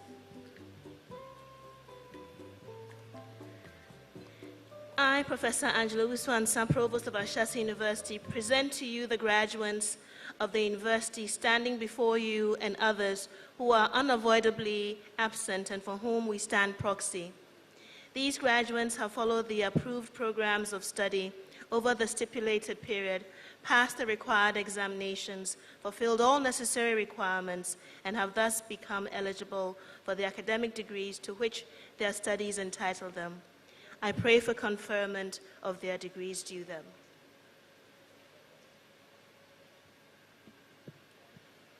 By the power vested in me by the Board of Directors of Ashesi University and the Republic of Ghana, I, Patrick Ewa, President of Ashesi University, confer upon each of you the degree of Master of Science and/or the Master of Philosophy and admit you to all the rights and privileges of the degree. Accept my congratulations.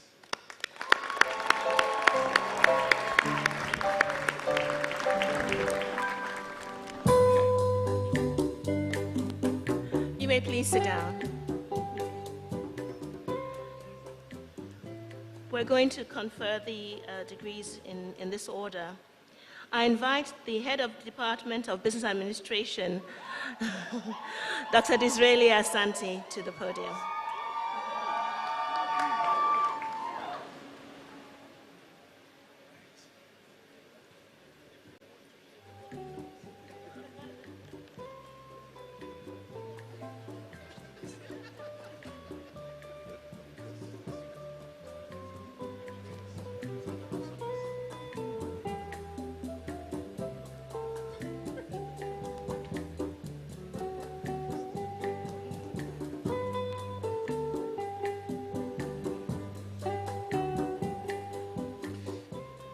Amina Fusaini.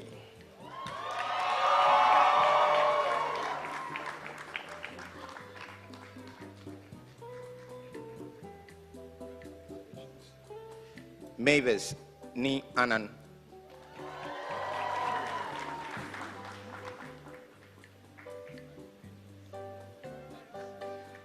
Ruth Nana Kumiwa Eje.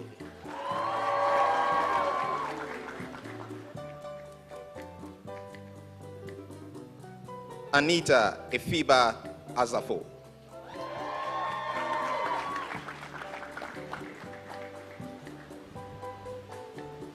William Kofi Eya.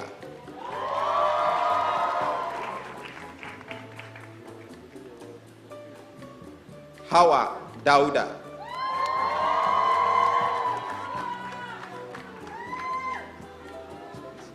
Christiana Ameli Ama.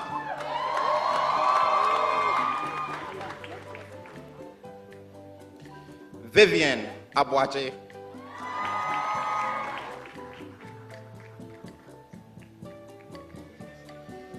Gabriel Ekia Amankwa Esiama.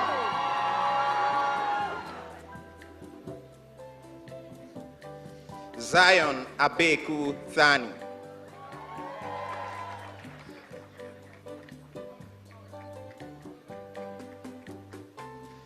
Lois Oforiwa Yanka.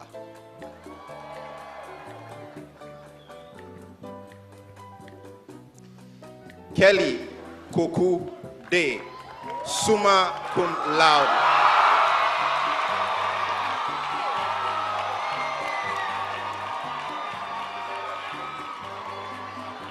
Helena Yao Che.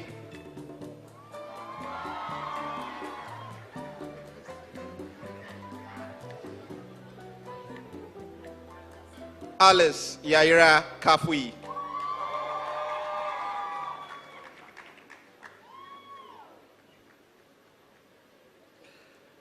Mary Esiama.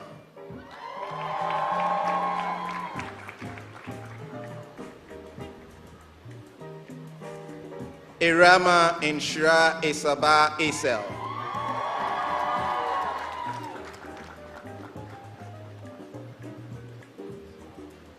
Mabel Esinam Honu.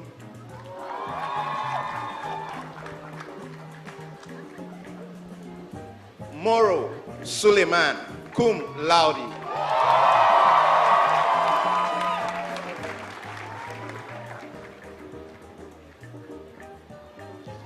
Sandra Don Arthur.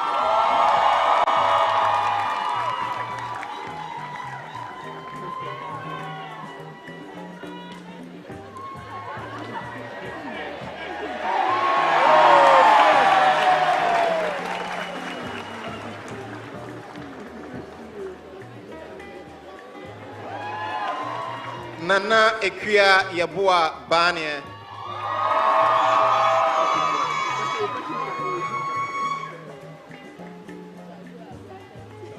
Adley Enam Abla Nopeku.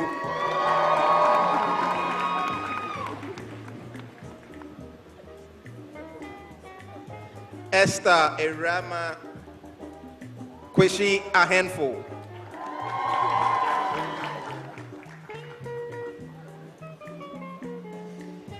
Elizabeth Tete.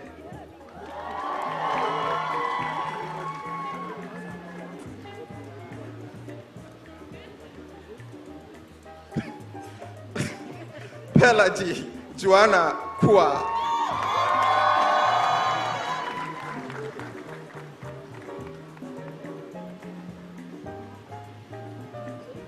Priscilla Anamalia.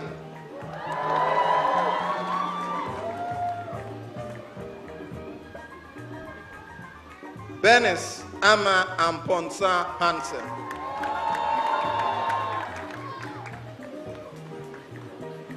Mona Lisa Lako Opata.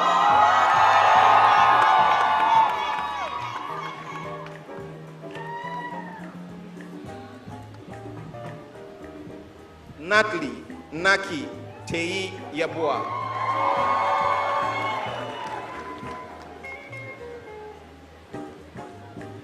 Anobia Kunedu Taylor.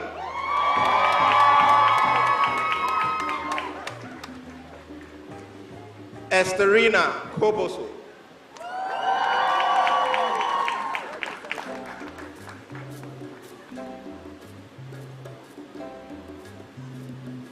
Mary Mialkali Kilonzi.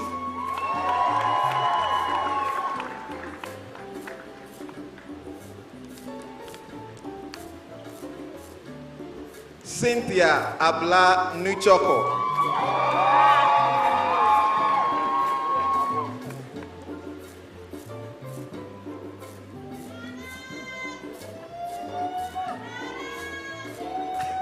Rachel Nana Osei.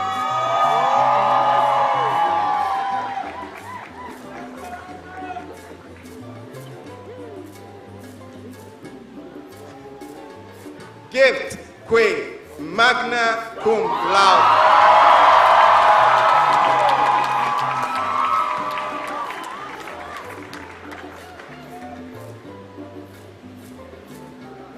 Gabriel Kwejo Obri Nyameche Afrane.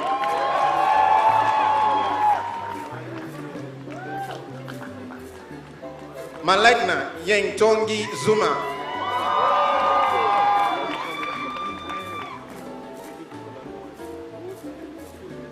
Beyonce Kinston.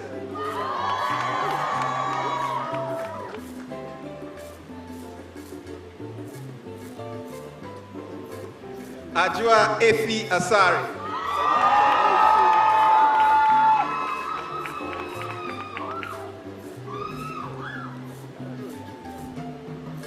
Joel Anthea Amwa, magna cum laude.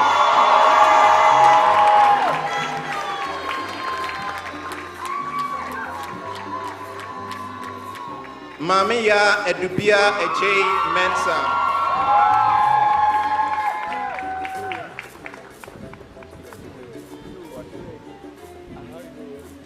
Erajua Atre Ayesu.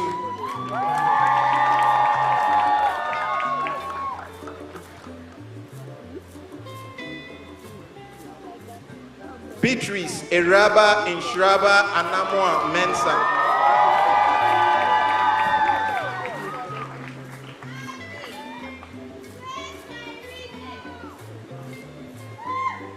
Benes Arthur.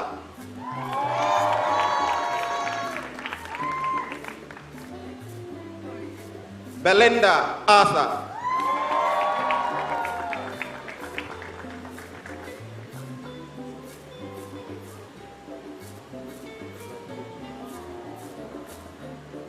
Nana Kwejo Kunedu Brown.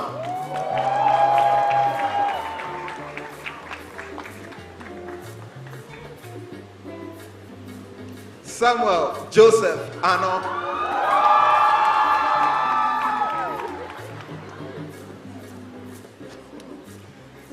Habiba Abugri.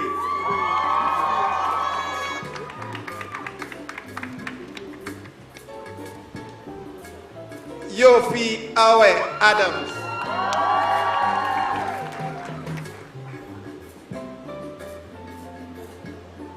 Stephanie Aku Enam Mensa.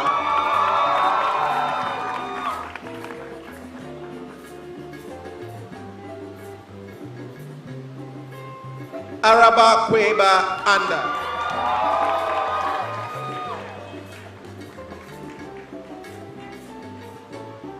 Michelle Akosia Brown Afari.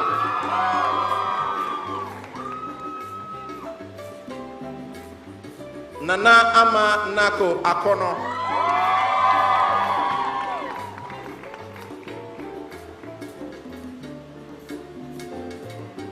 Nana Ajua Aso Afeni.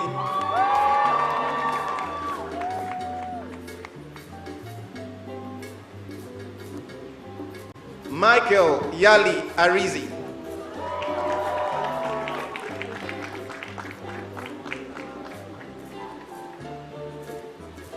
Georgina Abeko Nati.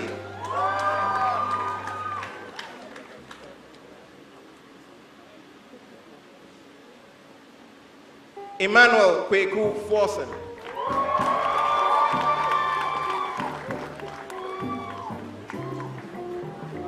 Emmanuel Yabua.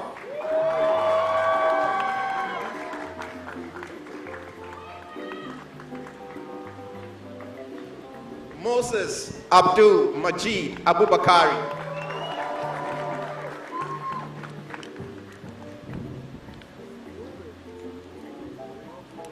Pius Domfo Tuku.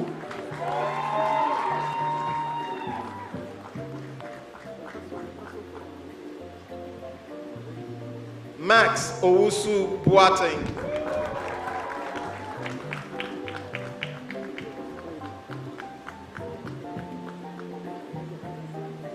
Theophilus Aproso Na.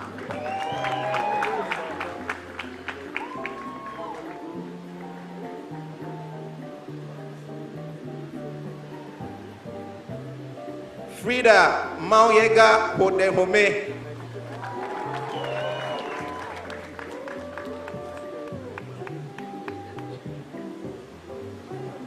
Elenam Doweten. Eklenam Doweten.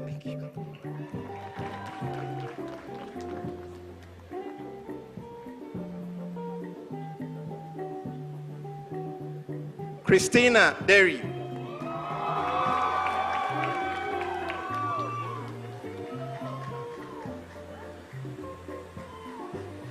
Karine Ama Frempoma Efriye.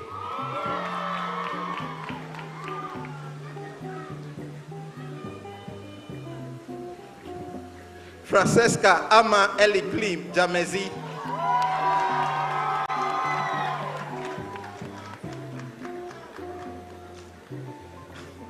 Darren Kwamena Hando.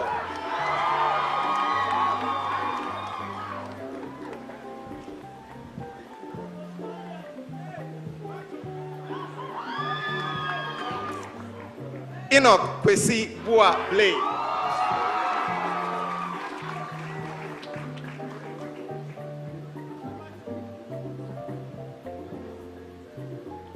Mitchell Salikem Koku Wonya Cum Laude.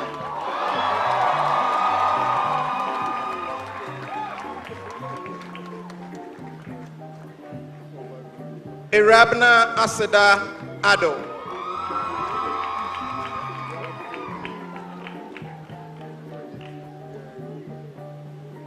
Georgette Ankoma.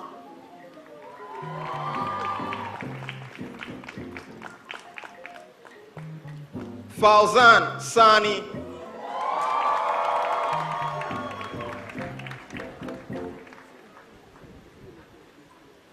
Nana Poku Edusei Fojo.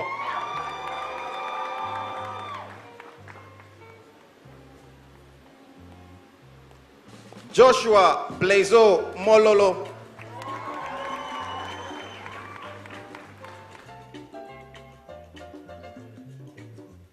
Ayub Grad Dilo.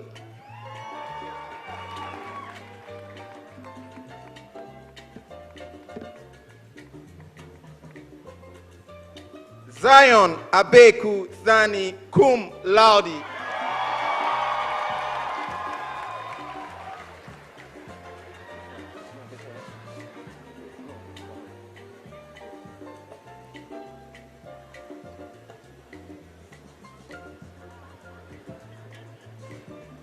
Narendra Prakash Lawani.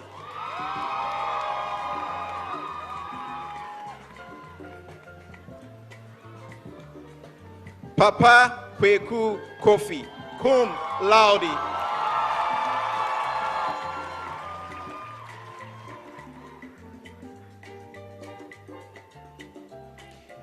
Kaylan Nabila Bakta Cum Laude.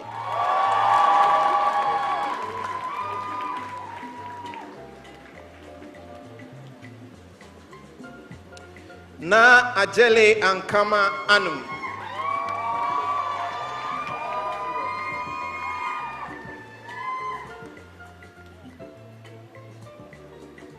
Na Ayego Atram Yate Cum Laude.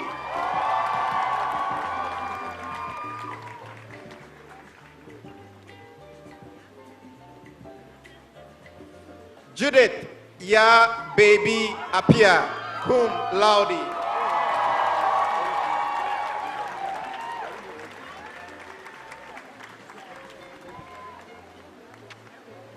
Christine Mame Sika Ajamai Prempe Cum Laude.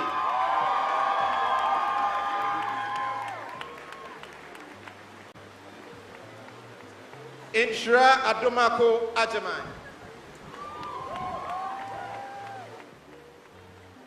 Akwesi Ahenkra Anane.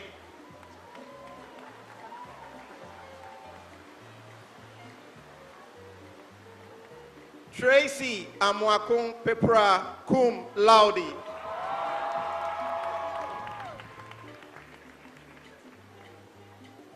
Hillary Nana Ama Kofi Cum Laude.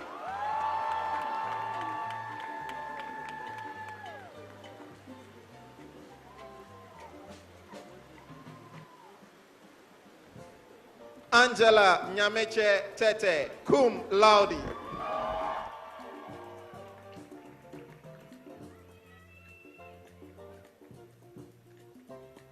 Michelle Adoma Anatui Cum Laude.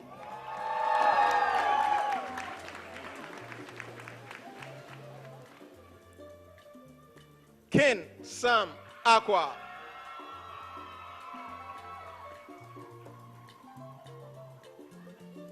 Jesse Sesemi Abozo.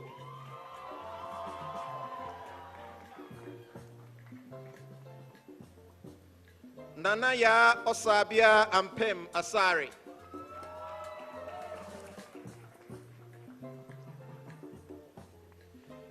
Divina Klenam Ameku.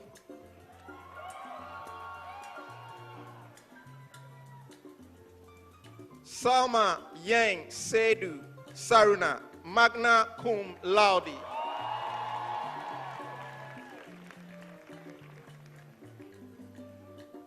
Francis Akwesi Fosu.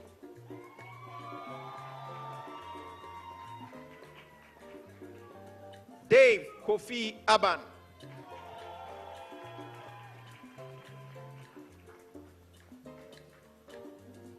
Vanessa Kunedu Ajekum.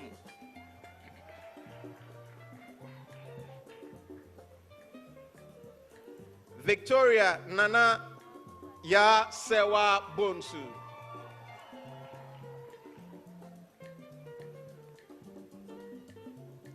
Mame Cheche Dankwa Boateng.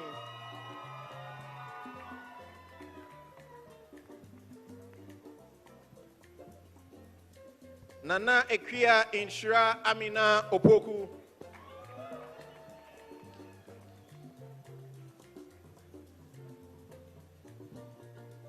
Jared Yofi Asan.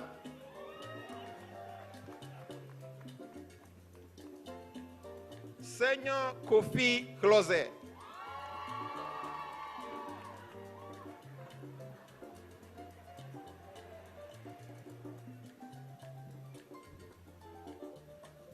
Nana Kojo Fori Juma.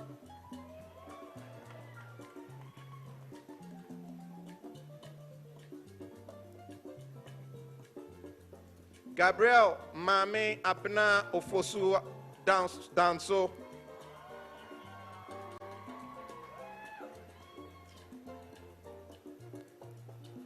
Steven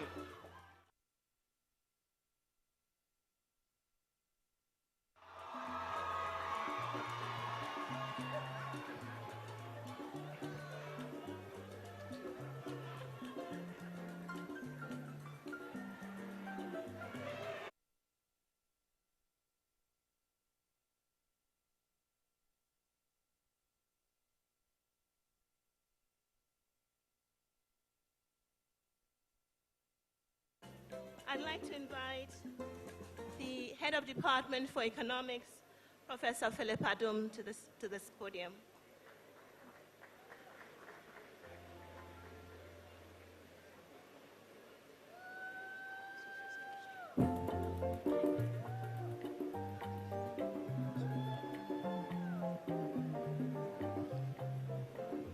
You guys are already upstanding. Okay, so you should remain upstanding for a while. Go. Okay. So to the community, I'm pleased to present to you the inaugural cohort of the Ashesi BSc Economics Program.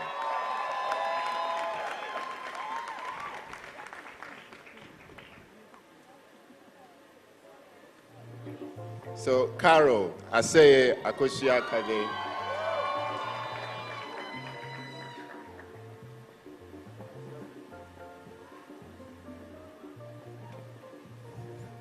Okay. Kindi Amiri Mchua, cum laude.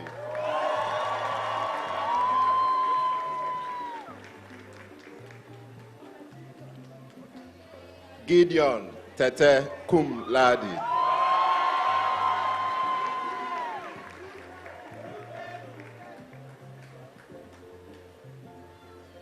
Zoe Sewenam Jajra, cum laude.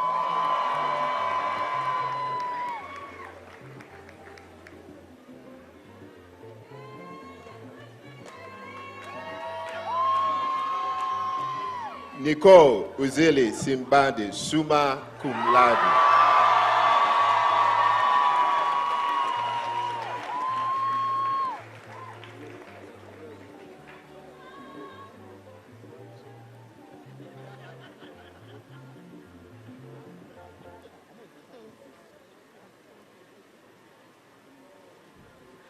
I'd like to invite the Head of Department of Computer Science and Management Information Systems, Dr. Ayoko Kosa.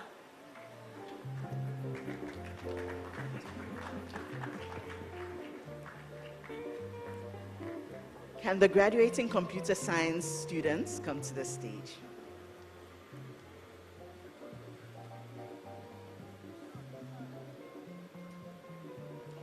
Alan Kofi Safo Ofori.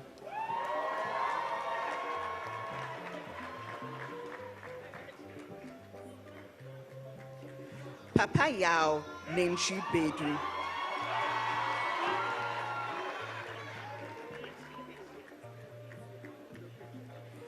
Brigadier Aka Blay.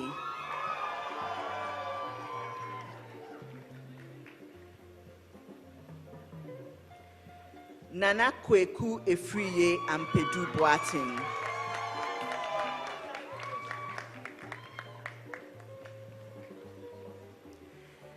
Nana Kwabena Asida Bio.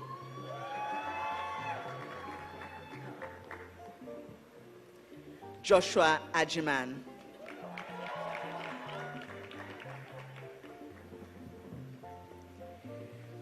Chika Perpetual Amana.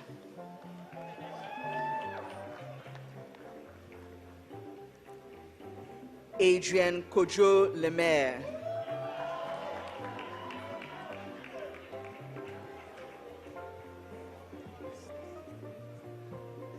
Stevie Nsambina Mana.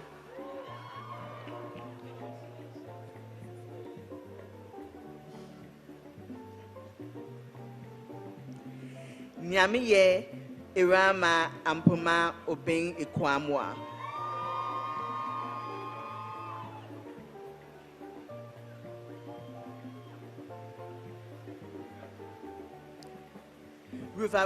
Ruvarashi Divine Ruvimbo Sadia, magna cum laude.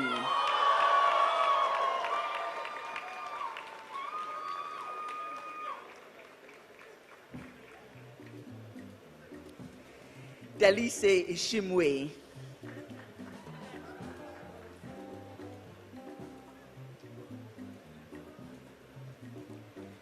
Vanessa Logan Birinu Anaba.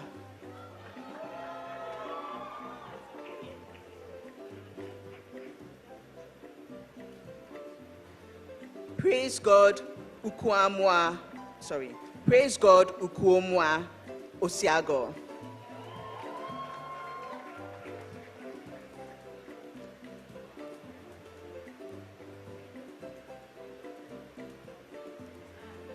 Velma Atieno Ombiwuya.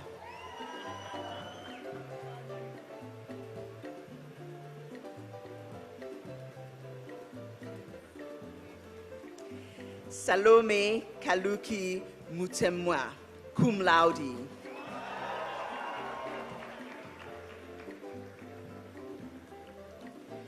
Purity Mora.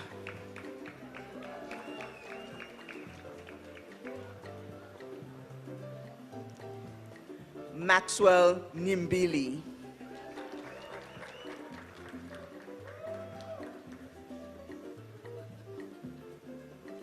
Eunice Sayubu.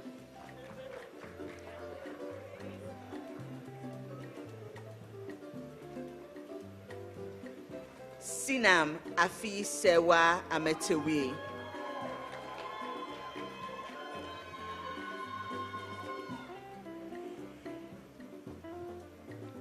Yao Chumesi Ajiman Budu.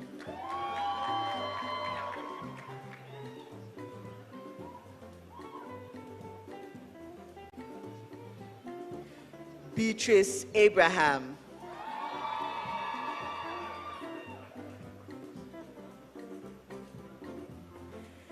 Vera Honam Antonio.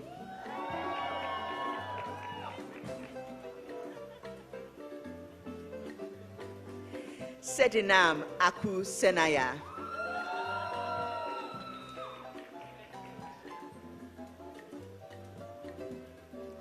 Emmanuel Adote Akwe.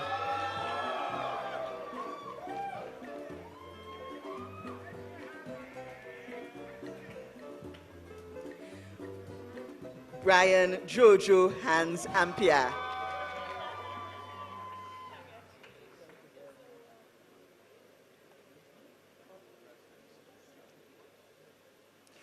Dennis Agiratus Demetrius.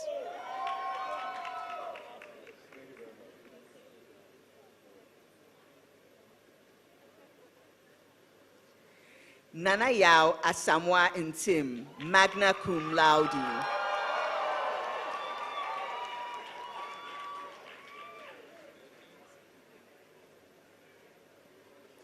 Benetta Akosua Aram Avaga.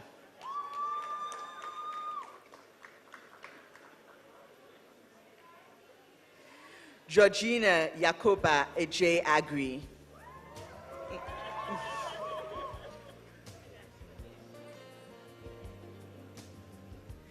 Kevin Kweku Kujo, cum laude.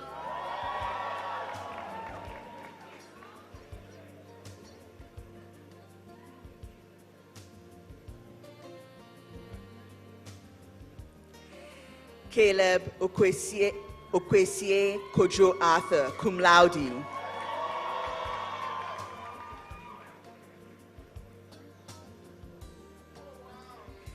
Frances Seram Awo Fiahagbe, magna cum laude.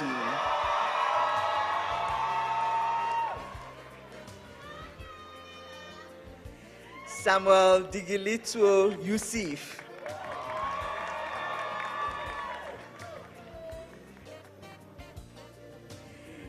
Ama Asongma Asida Ano, cum laude.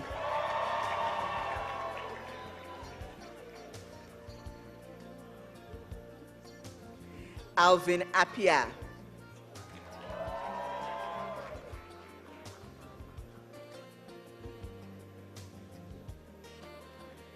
Peniel Mami Achireku Ansa, magna cum laude.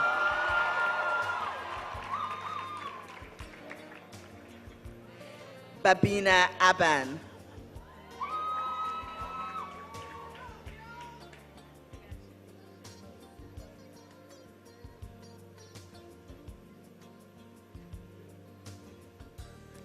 Isabella Abna Chikata.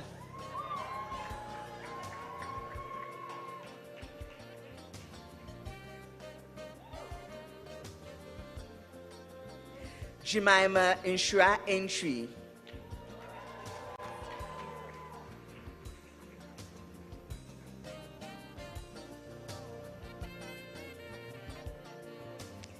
Victor Nene Kwabla Obahi Aku Odonofu. Kelsey Goli.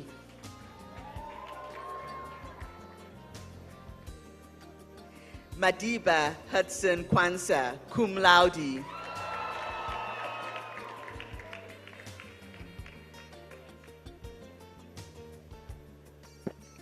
Elizabeth Afu Avevo.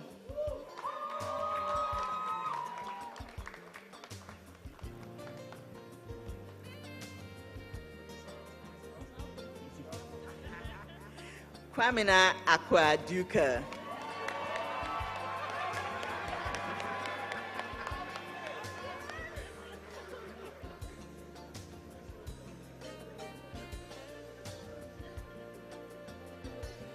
Yoni Kwesi Apiabeku.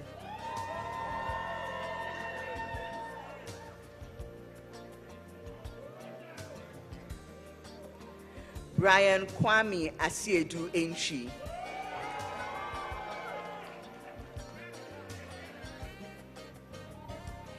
Mamiya Ejewa Beidu Baswa.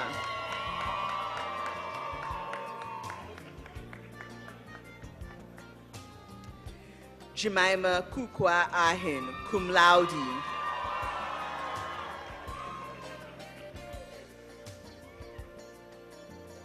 Alvin Kuranting Yeboah.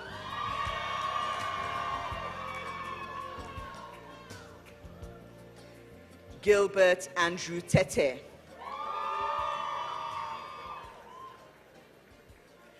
Ronel Kujo.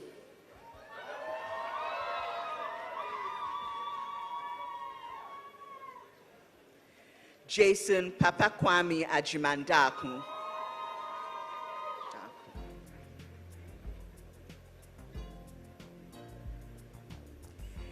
Andre Akrofi Ayiku.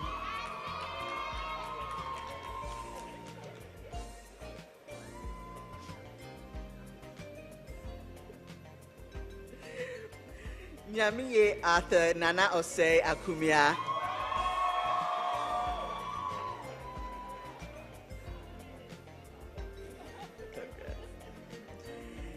Tani Toluwa Olamiji Adebayo, magna cum laude.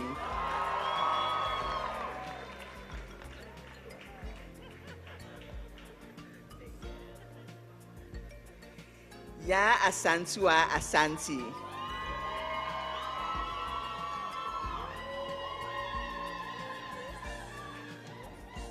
Jessica Duosi Tete Yemumu.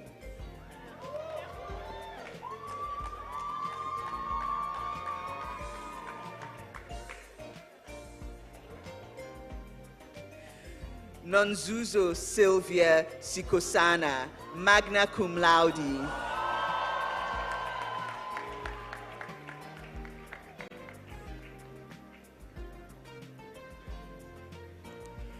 Daisy Kudzai Tenesa, magna cum laude.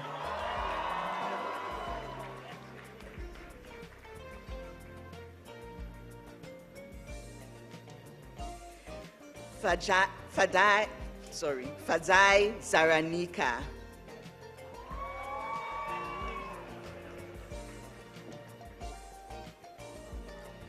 Joel Nuete Akam, cum laude.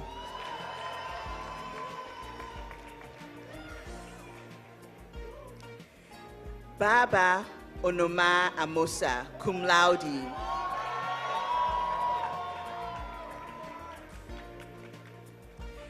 Rahinatu Mohammed Lawal, cum laude.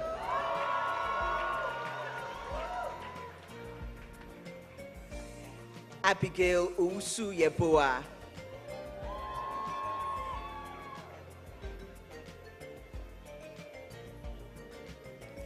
Emanuela Diandra Oteng Frimpong.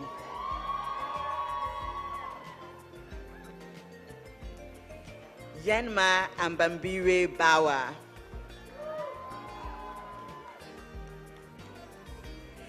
Nadia Kirstina Dakua Dodu, magna cum laude.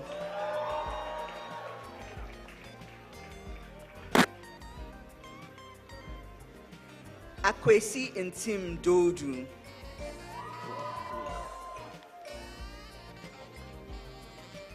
Sedem Abla Akudeche.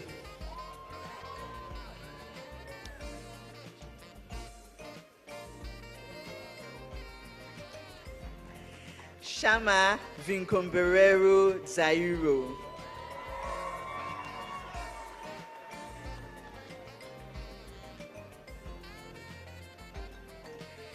Stanley Tulani Ndlovu, cum laude.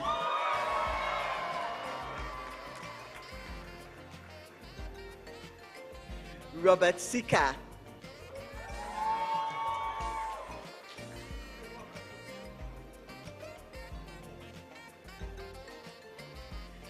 Jonathan Ancien Ni Ablo Odonko.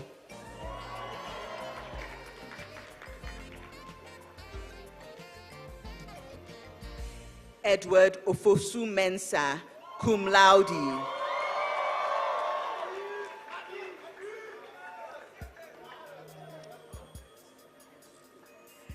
Ernest Papakwami Efriye Smart.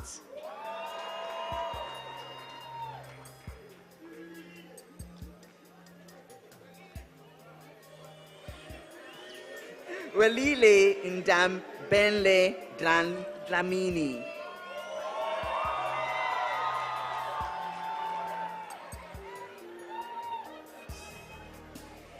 Edem Kobla Anagba.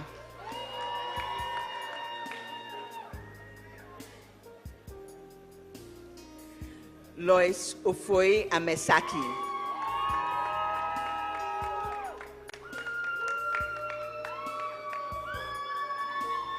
Nana Kweku Amwaku.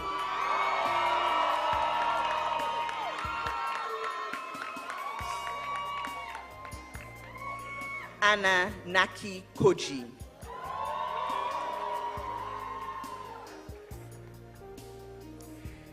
Kirk Mariram Kwame Kudoto, cum laude.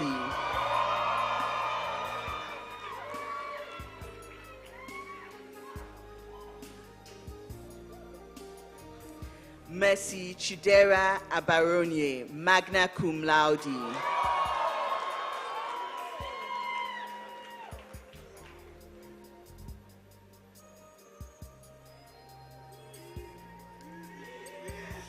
Kelvin Kekeli Kobla Ahiapo, magna cum laude.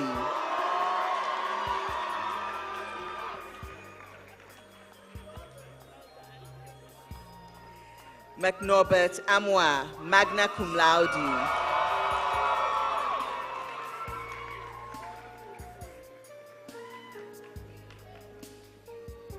Elsie Asantiwa Latte.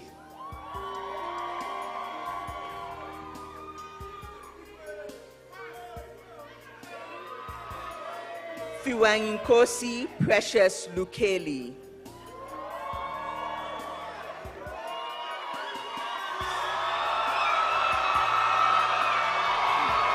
Austin Lotana Iheji, summa cum laude.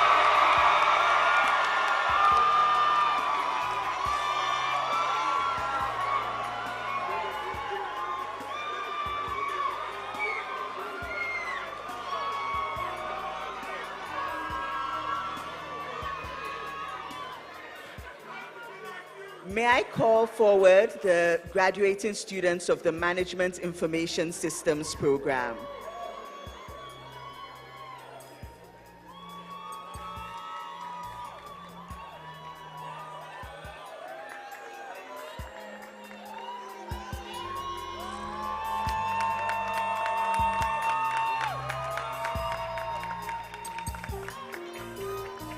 Veronica Obiniwa.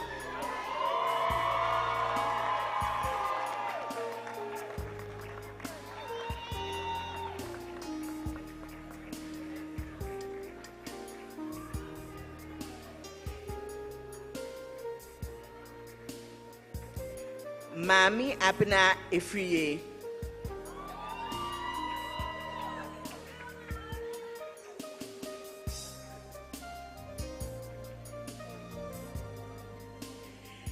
Edward Mwaluet Edward Jock.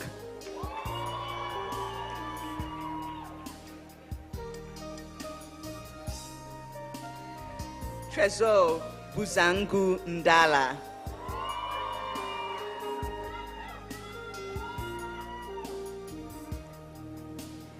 Eric Hatungimana.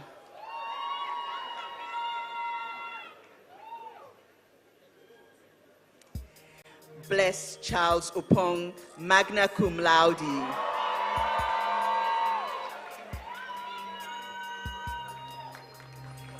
Nana Araba Adole Hope, cum laude.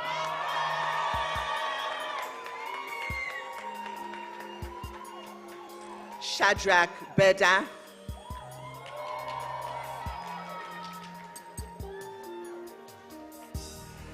Senam Kwame Jomeku.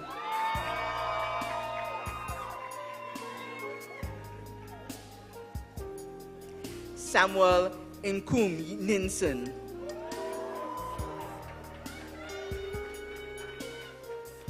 Na Ayele Araba Eswon Edu Ayi.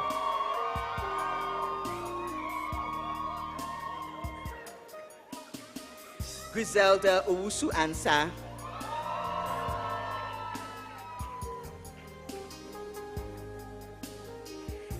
Ano Konedu Taylor.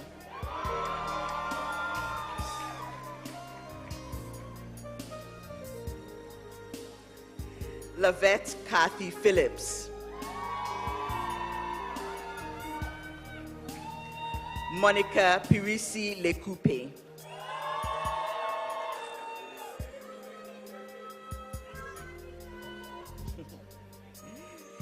Roslyn Jujeme Chachu.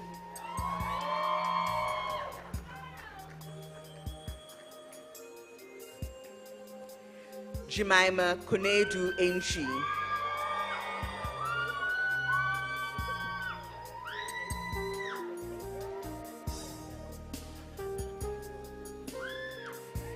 Na Lamioko Dove.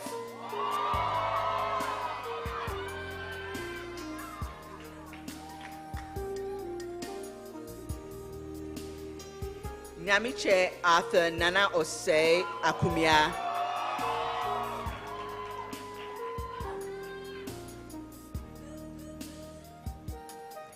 Jonathan Kweku Eje Boating.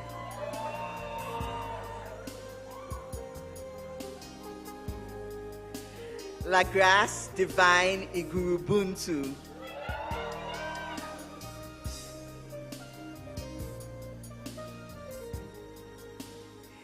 Aya Nadine Nabono Ayin.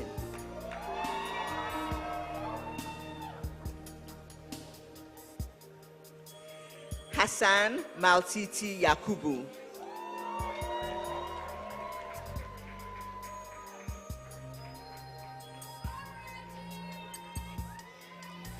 Reginald Oredu Ofori.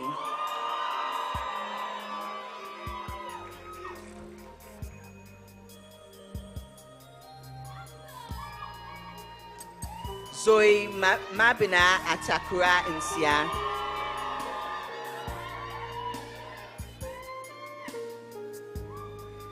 Nicole Tracy Na Kotele Clotte.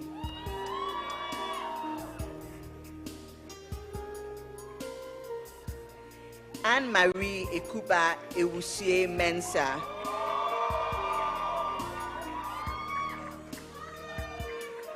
Nana Kofi Budu Hayford.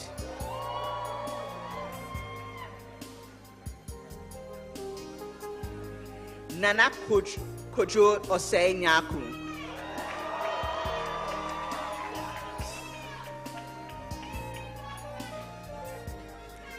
Bernard Lomote Agloe.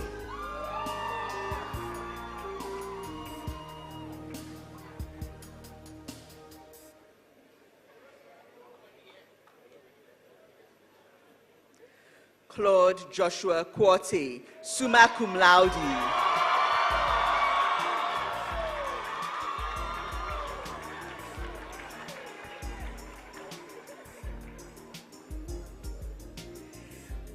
Mami Dankwa Efrine Eje.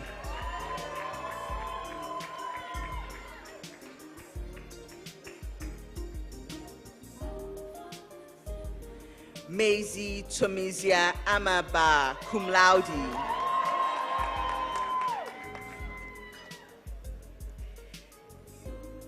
Lady Margaret Hagan, magna cum laude.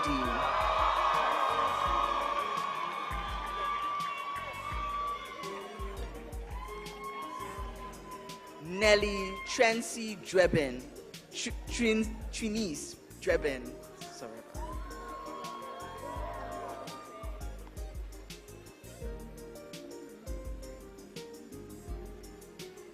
Eureka Law Cooper Agri.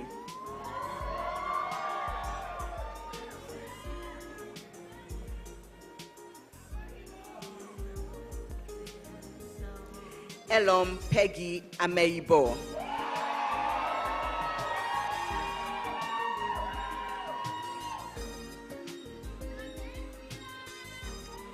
Nana Efia Pokwa Ufori Asanti.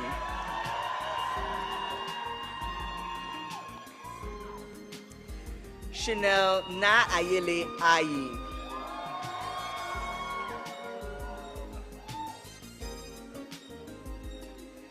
Chelsea Marie Somoa.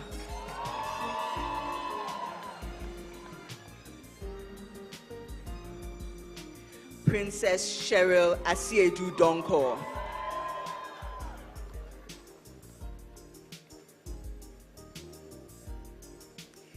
Ekia Birago Odru.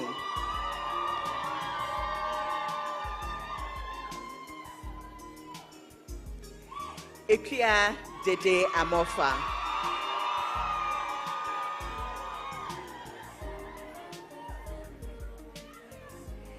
Ibrahim Khalil Abadasuki.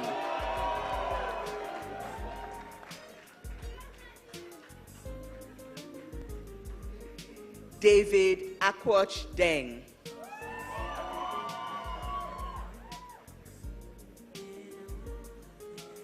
Faith Jacob Gay Ruto.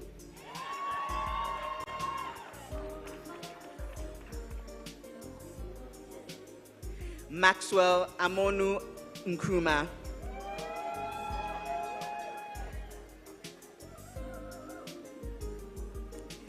Nathaniel Songta Derry.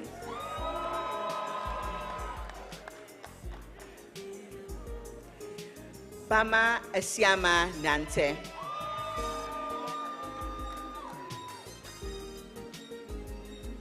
Kweku Dakun Asari.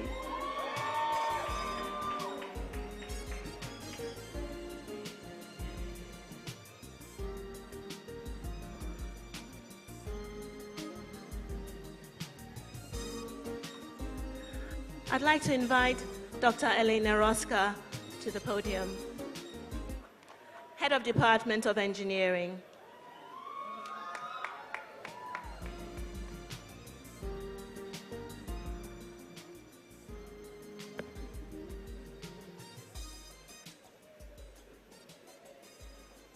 Arnold Senam Kweku Ama.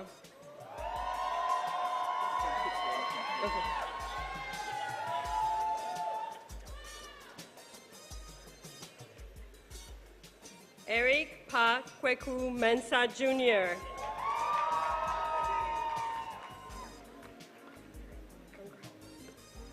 Eduzi Ama Niaho.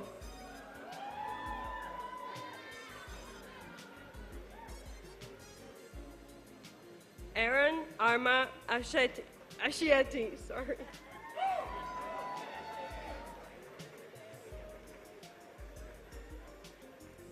Pa Yao Inshura Farshi Sobre.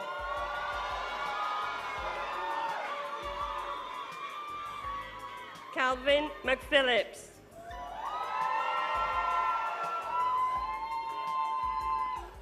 Zabdiel Igiemo Ado.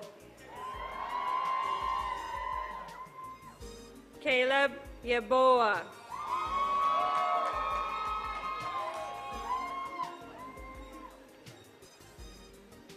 Daryl Shan Ni Okai Ahene.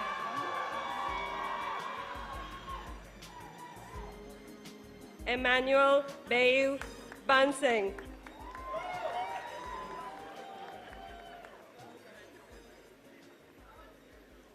Millicent Sewa Bonsu.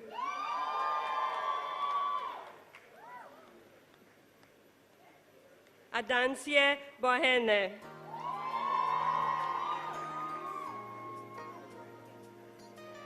Ismail Adam, cum laude.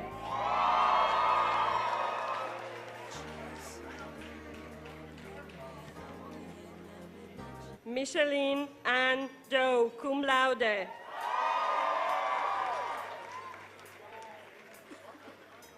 Diana Esther Runiaro Murungu, cum laude.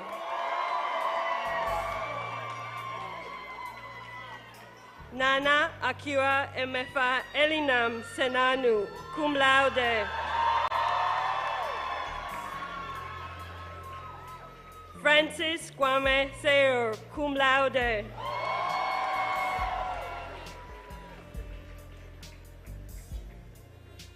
Ya Boachiwa Ose Akoto, magna cum laude.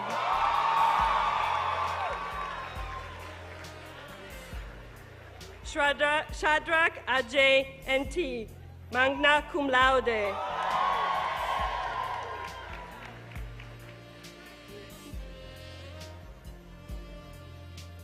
Amanda Nkoto Mamposa.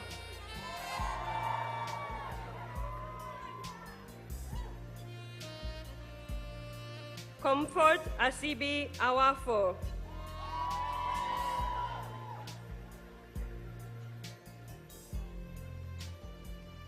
Brandon Nkubani Dolobo.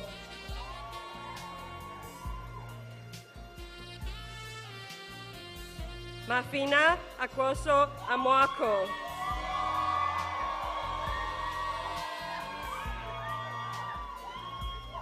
Emmanuel Bilson, cum laude.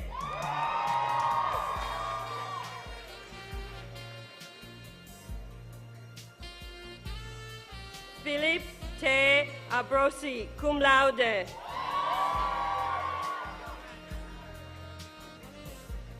Samuel Noar Lototo.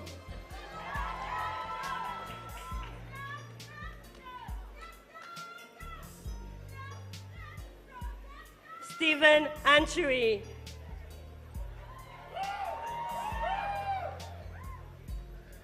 Kwabena Osei Nai Jed Darko, cum laude.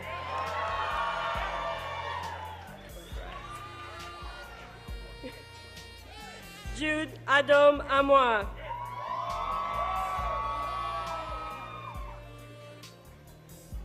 Warku Drumfen Bamfo, I'm sorry.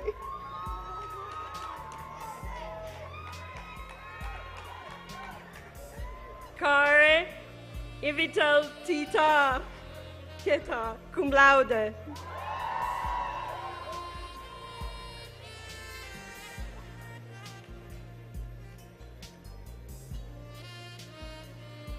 Ama Kumi Choreme, magna cum laude.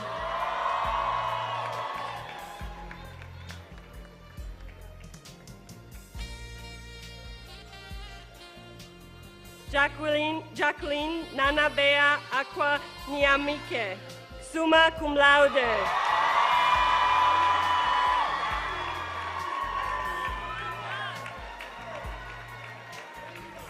Prapara Odeha Ashaka, cum laude.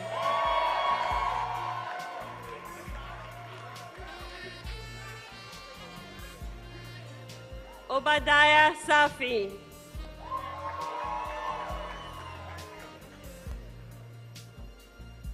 Calvin Edem Boso Amerode.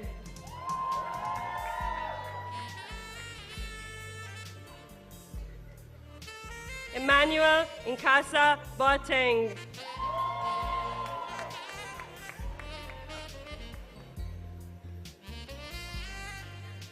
Samuel Muyambaze.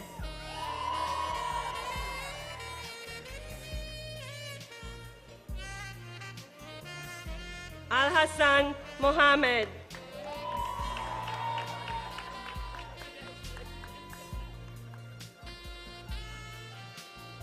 Furkan Al Hassan, cum laude.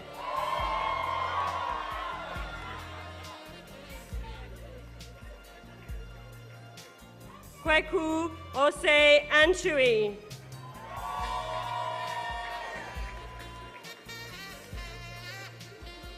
Amanda Insoma Auni.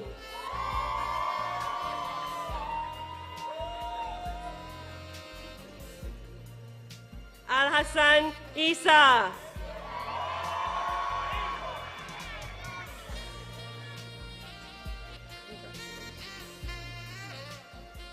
Elise Ingrid Delali Addison.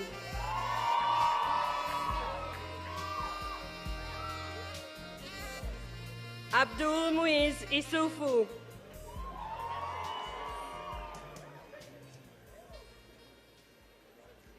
Nanayao Chereme Osei Safo, magna cum laude.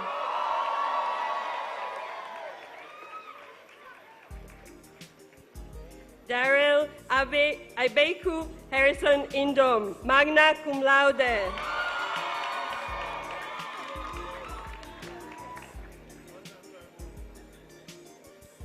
Trimor Kujinjema.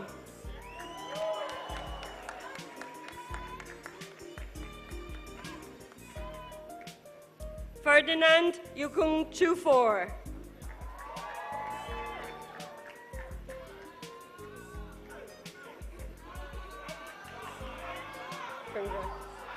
William Bohene Boateng.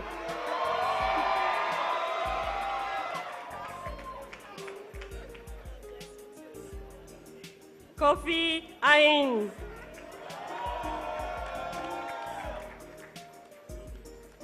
Ryan Ofin Korateng Irenki.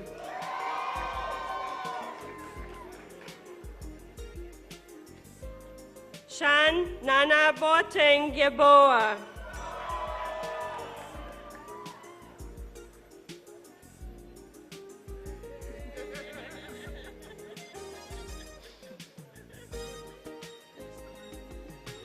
Daryl Kofi Isera Dufu, magna cum laude.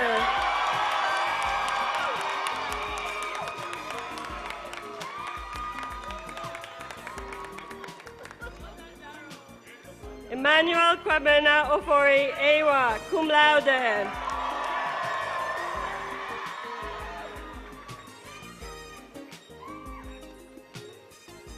Tracy Atiengo Achieng.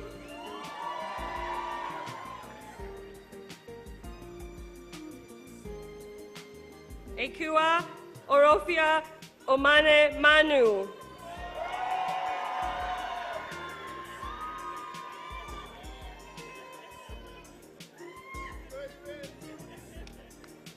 Yvette Aisha Shakie.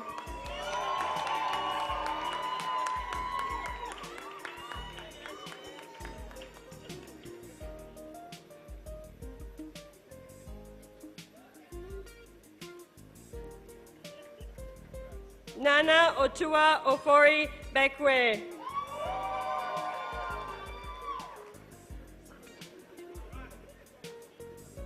Ines Noela Tushimi, magna cum laude.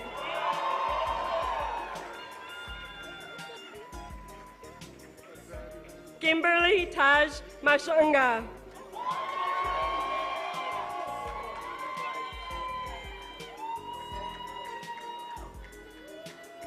Funga Chupuru.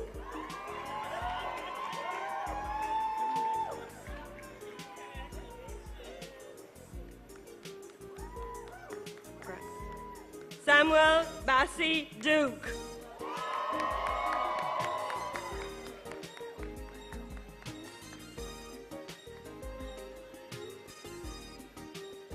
Sembani Nungenya, summa cum laude.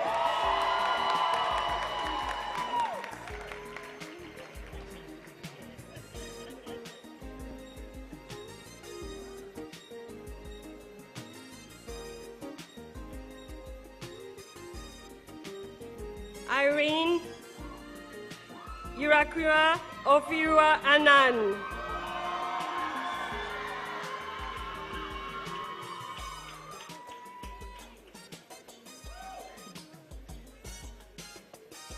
Truman Hama Mabumbo, cum laude.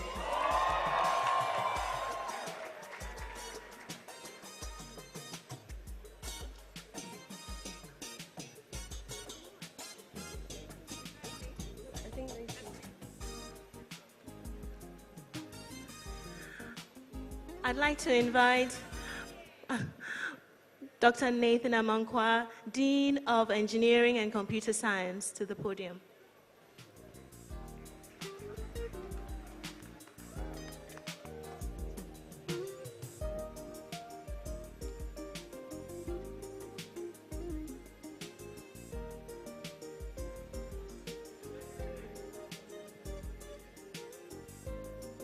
So this is for the graduate mechatronic program. Apentin Kweku Ejipong.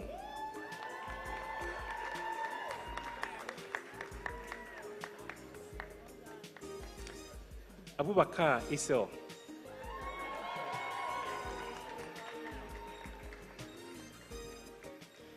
Kobina Bedu Inyam.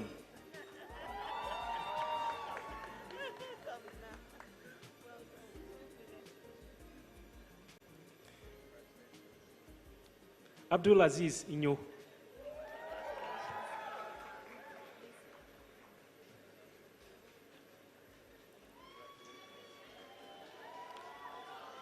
Dennis Opong Jedu.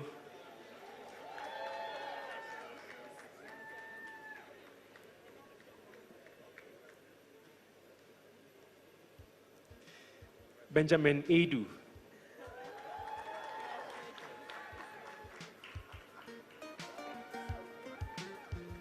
Akwesi Patrick Nyankumago.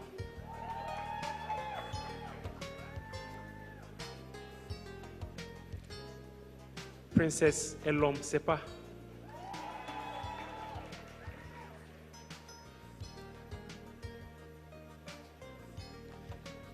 Bigo Parfait.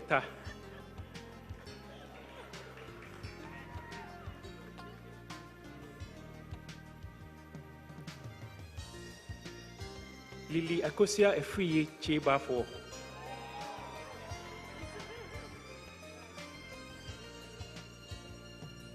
Wilfred Gide.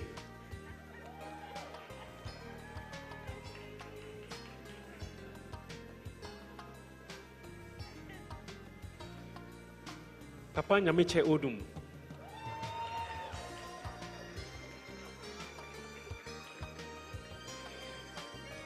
Joshua Inzi.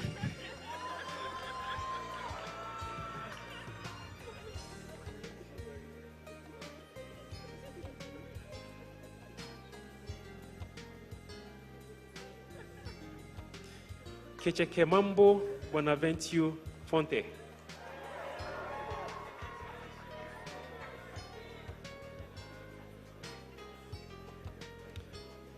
Emmanuel Otibu da Virginia Crunchy.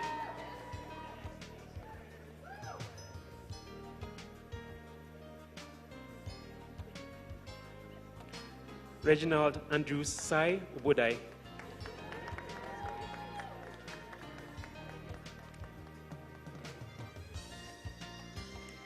Baron Nikwe Afutu.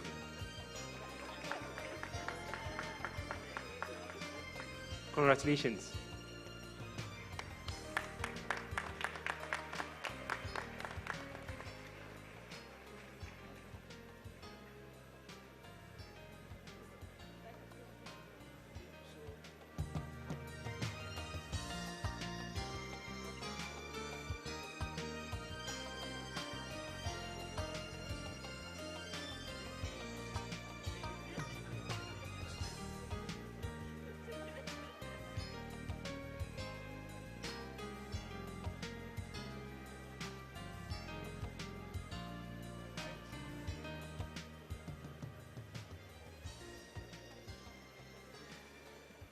Okay, so I'd like to ask all the undergraduates to please stand.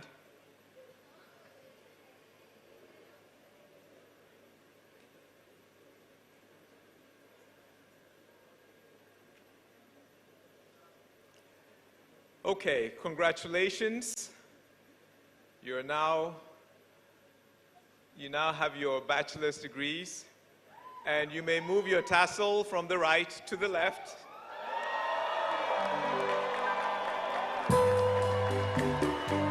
And please turn around and face your families. I present to you the latest bachelor's candidates from Ashesi University.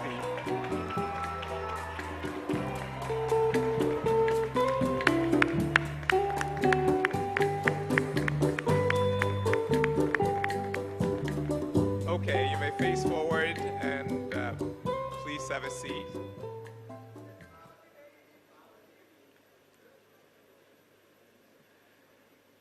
So may I ask the bachelor's degree recipients please to rise. The master's degree recipients, please to rise. You were listening, huh? Okay, you may now put on your master's hoods.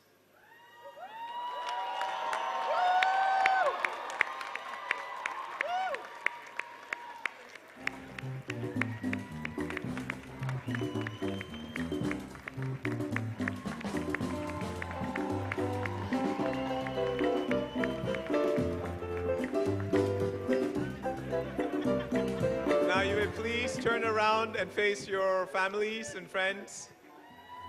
I present to you the latest master's recipients from Ashesi University. Congratulations.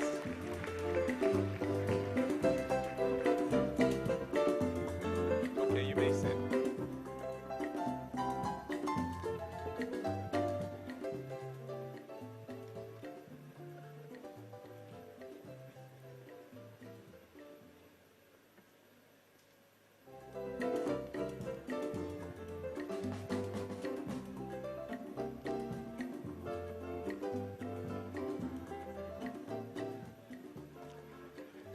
Congratulations to you all. I invite here the president of Ashesi Alumni Council, Abdul Latif. He will come and induct the students into the alumni fraternity.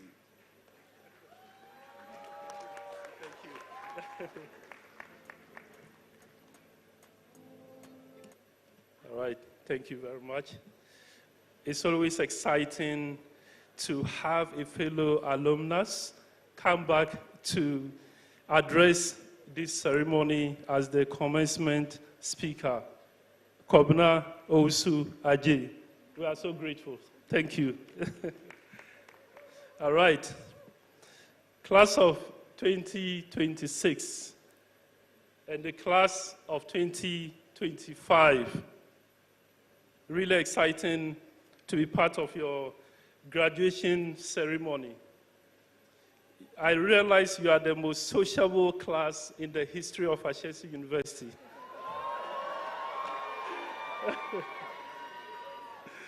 All right.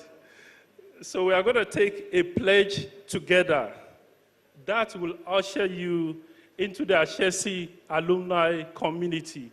So today you will be part of a distinguished rank of Ashesi alumni who are making a difference in our communities across Africa. So let's do this together. May I kindly ask you to rise?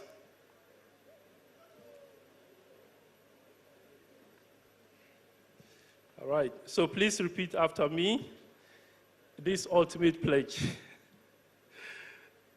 As a graduate of Ashesi University, I acknowledge my responsibility to this community and the generations of students and alumni yet to come.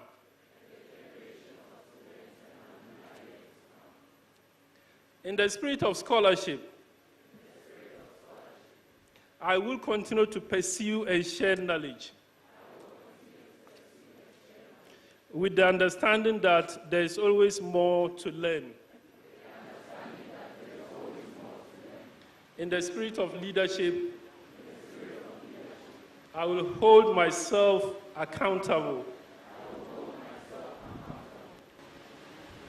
And let's take it again. In the spirit of leadership, I will hold myself to Ashesi's code of ethics and integrity, always taking responsibility for my actions and asking others to hold themselves to the same. In the spirit of citizenship, I will actively contribute my work, wisdom and wealth to this community and others beyond it, sustaining the well-being of the Ashesi community and the continent it calls home, and the world at large. Congratulations. Sure. So, thank you very much. You are now part of a distinguished rank of Ashesi alumni. May I kindly ask you to take your seats? All right. Now I have the distinguished pleasure to invite to the stage my colleagues from the class of 2016, Shefi and Vanessa, to make a gift to Ashesi University on the 10th anniversary of their graduation. Welcome. All right. Welcome.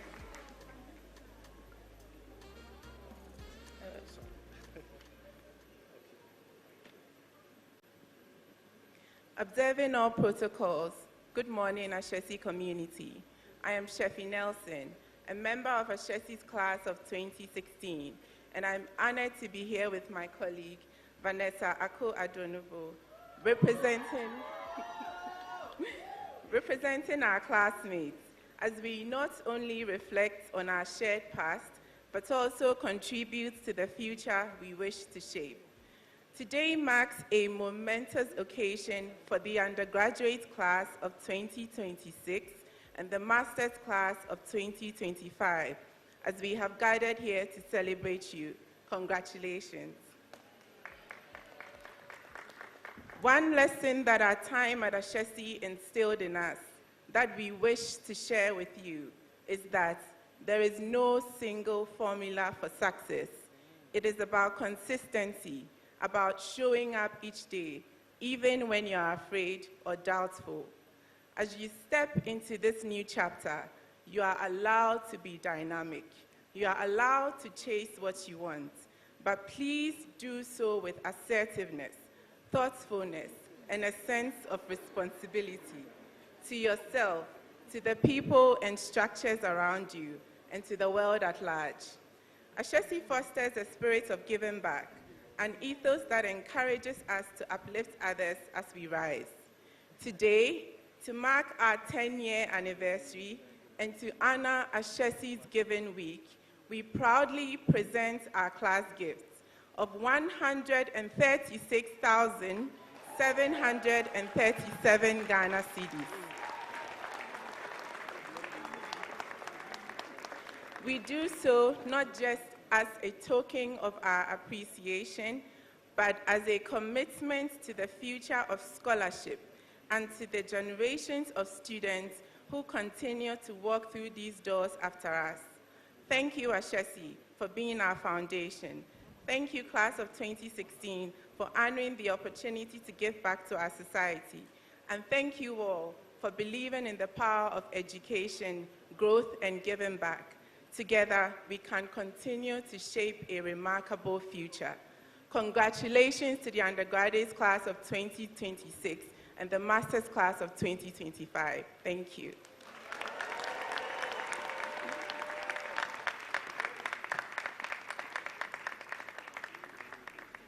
Very well, thank you so much. Just want to use this opportunity to thank Nana Otenkuranchi II, who is the Brekusuhini and also the Chwafuhini of the Ekwapim traditional area, for gracing the occasion for us. I equally thank the revered chiefs and queen moms who are all there. Thank you for coming. We are so grateful to you. I understand we also have in our midst the former Chief Justice of Ghana and the first female Chief Justice of Ghana. Her Ladyship, Madame Theodora Georgina Wu. We thank you so much for coming. We appreciate your presence. We have come to the end of the program, and on this note, I wish to invite the Provost of Ashesi University to dissolve this assembly.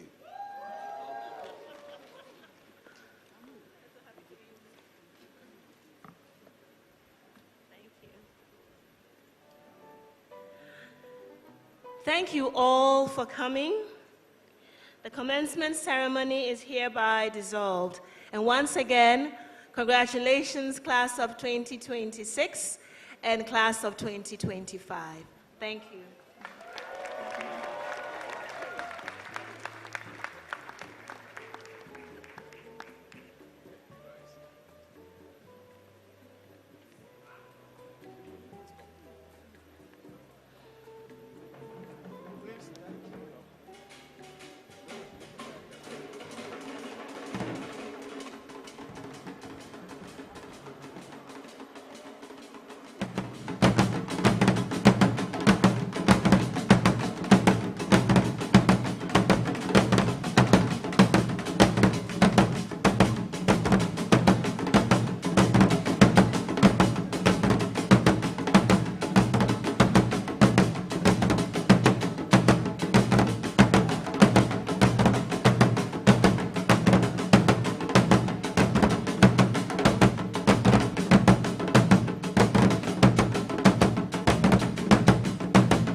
Meet Karet Yeta, an electrical and electronic major from Ashesi's class of 2026.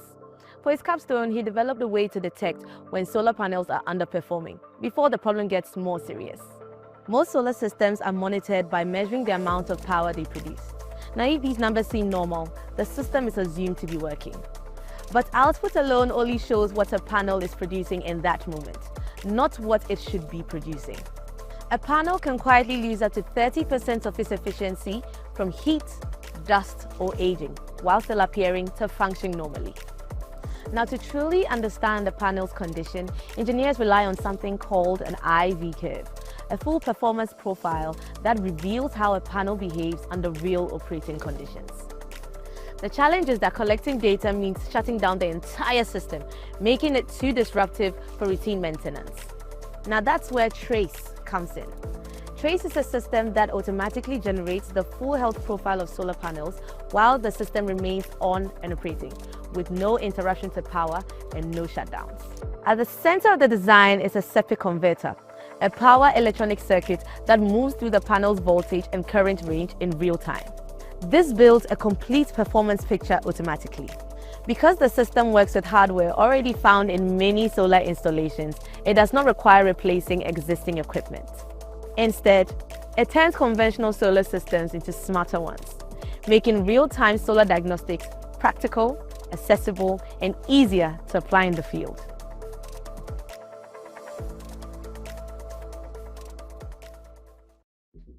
Meet Nana Kweku Amwako from Ashesi's class of 2026. Nana realized that for many deaf users, digital content is still not built with them in mind. According to the World Health Organization, more than 430 million people globally live with disabling hearing loss, and sign language is their primary way of communicating. But most sign language technology focuses on one direction, helping hearing people. My name is Nanduzo Sylvius Kasana. I'm in the class of 2026 doing computer science. My name is Kindi, class of 2026. My name is Bless Charles. I'm a Management Information Systems student in class of 2026. And I'm a Katia scholar. So I've been an advocate for persons with disabilities, their rights, and trying to break down some barriers that prevent them from integrating society, even before I came to Ashesi. But then Ashesi helped me to actually build that advocacy.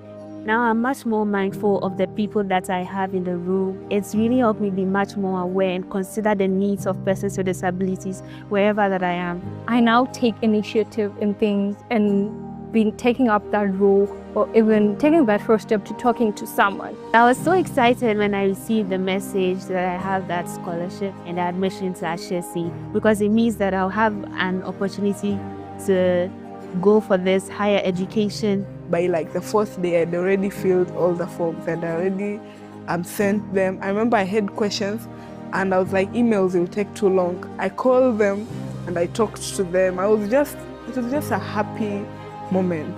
Like, if I do this degree, my siblings are going to look at me like, oh, if she can do it, then I can also do it. So just being at Ashesi for the past 4 years has helped me to become more entrepreneurial than I was before. Ashesi has also helped me to speak up, because I think I was one person who was just the quiet one in the room. When I first came to Ashesi, I came with different goals just to focus on myself. But I realized that within the 4 years at Ashesi, I learned new things, not just academics. I was able to join karate, which was a new thing for me. Ashesi has made me very open-minded, much more confident, helped me with my presentation skills, and so much more. I also got an opportunity to go for semester at sea. It's a school on the sea, and they visit about 3 continents, different sports within 4 months. My dream is to be in a UN-related site, working in solving like development problems.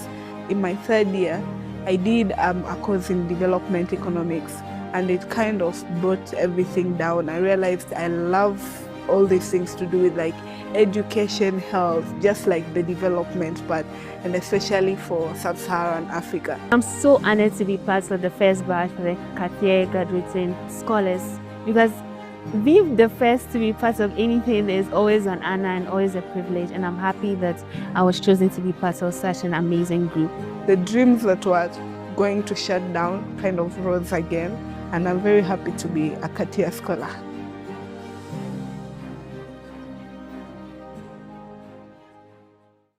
Meet Karet Yeta, an electrical and electronic major from Ashesi's class of 2026. For his capstone, he developed a way to detect when solar panels are underperforming before the problem gets more serious. Most solar systems are monitored by measuring the amount of power they produce. Now, if these numbers seem normal, the system is assumed to be working. But output alone only shows what a panel is producing in that moment, not what it should be producing. A panel can quietly lose up to 30% of its efficiency from heat, dust, or aging, while still appearing to function normally. Now, to truly understand the panel's condition, engineers rely on something called an IV curve, a full performance profile that reveals how a panel behaves under real operating conditions. The challenge is that collecting data means shutting down the entire system, making it too disruptive for routine maintenance. Now, that's where Trace comes in. Trace is a system that automatically generates the full health profile of solar panels while the system remains on and operating, with no interruption to power and no shutdowns. At the center of the design is a SEPI converter, a power electronic circuit that moves through the panel's voltage and current range in real time. This builds a complete performance picture automatically. Because the system works with hardware already found in many solar installations, it does not require replacing existing equipment. Instead, it turns conventional solar systems into smarter ones, making real-time solar diagnostics practical, accessible, and easier to apply in the field.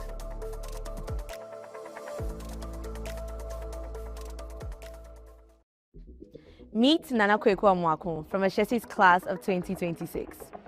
Nana realized that for many deaf users, digital content is still not built with them in mind. According to the World Health Organization, more than 430 million people globally live with disabling hearing loss, and sign language is their primary way of communicating. But most sign language technology focuses on one direction, helping hearing people understand deaf users. To explore the other direction, Nana created DuoSign, a browser-based system used to convert written or spoken language into sign language through the use of a digital avatar. A user can type a message or speak naturally into the system, and DuoSign translates it to sign language in real time. What makes this project different is how the signing is generated. Instead of creating artificial movements, DuoSign uses real human signing data to make movements more natural and easier to understand.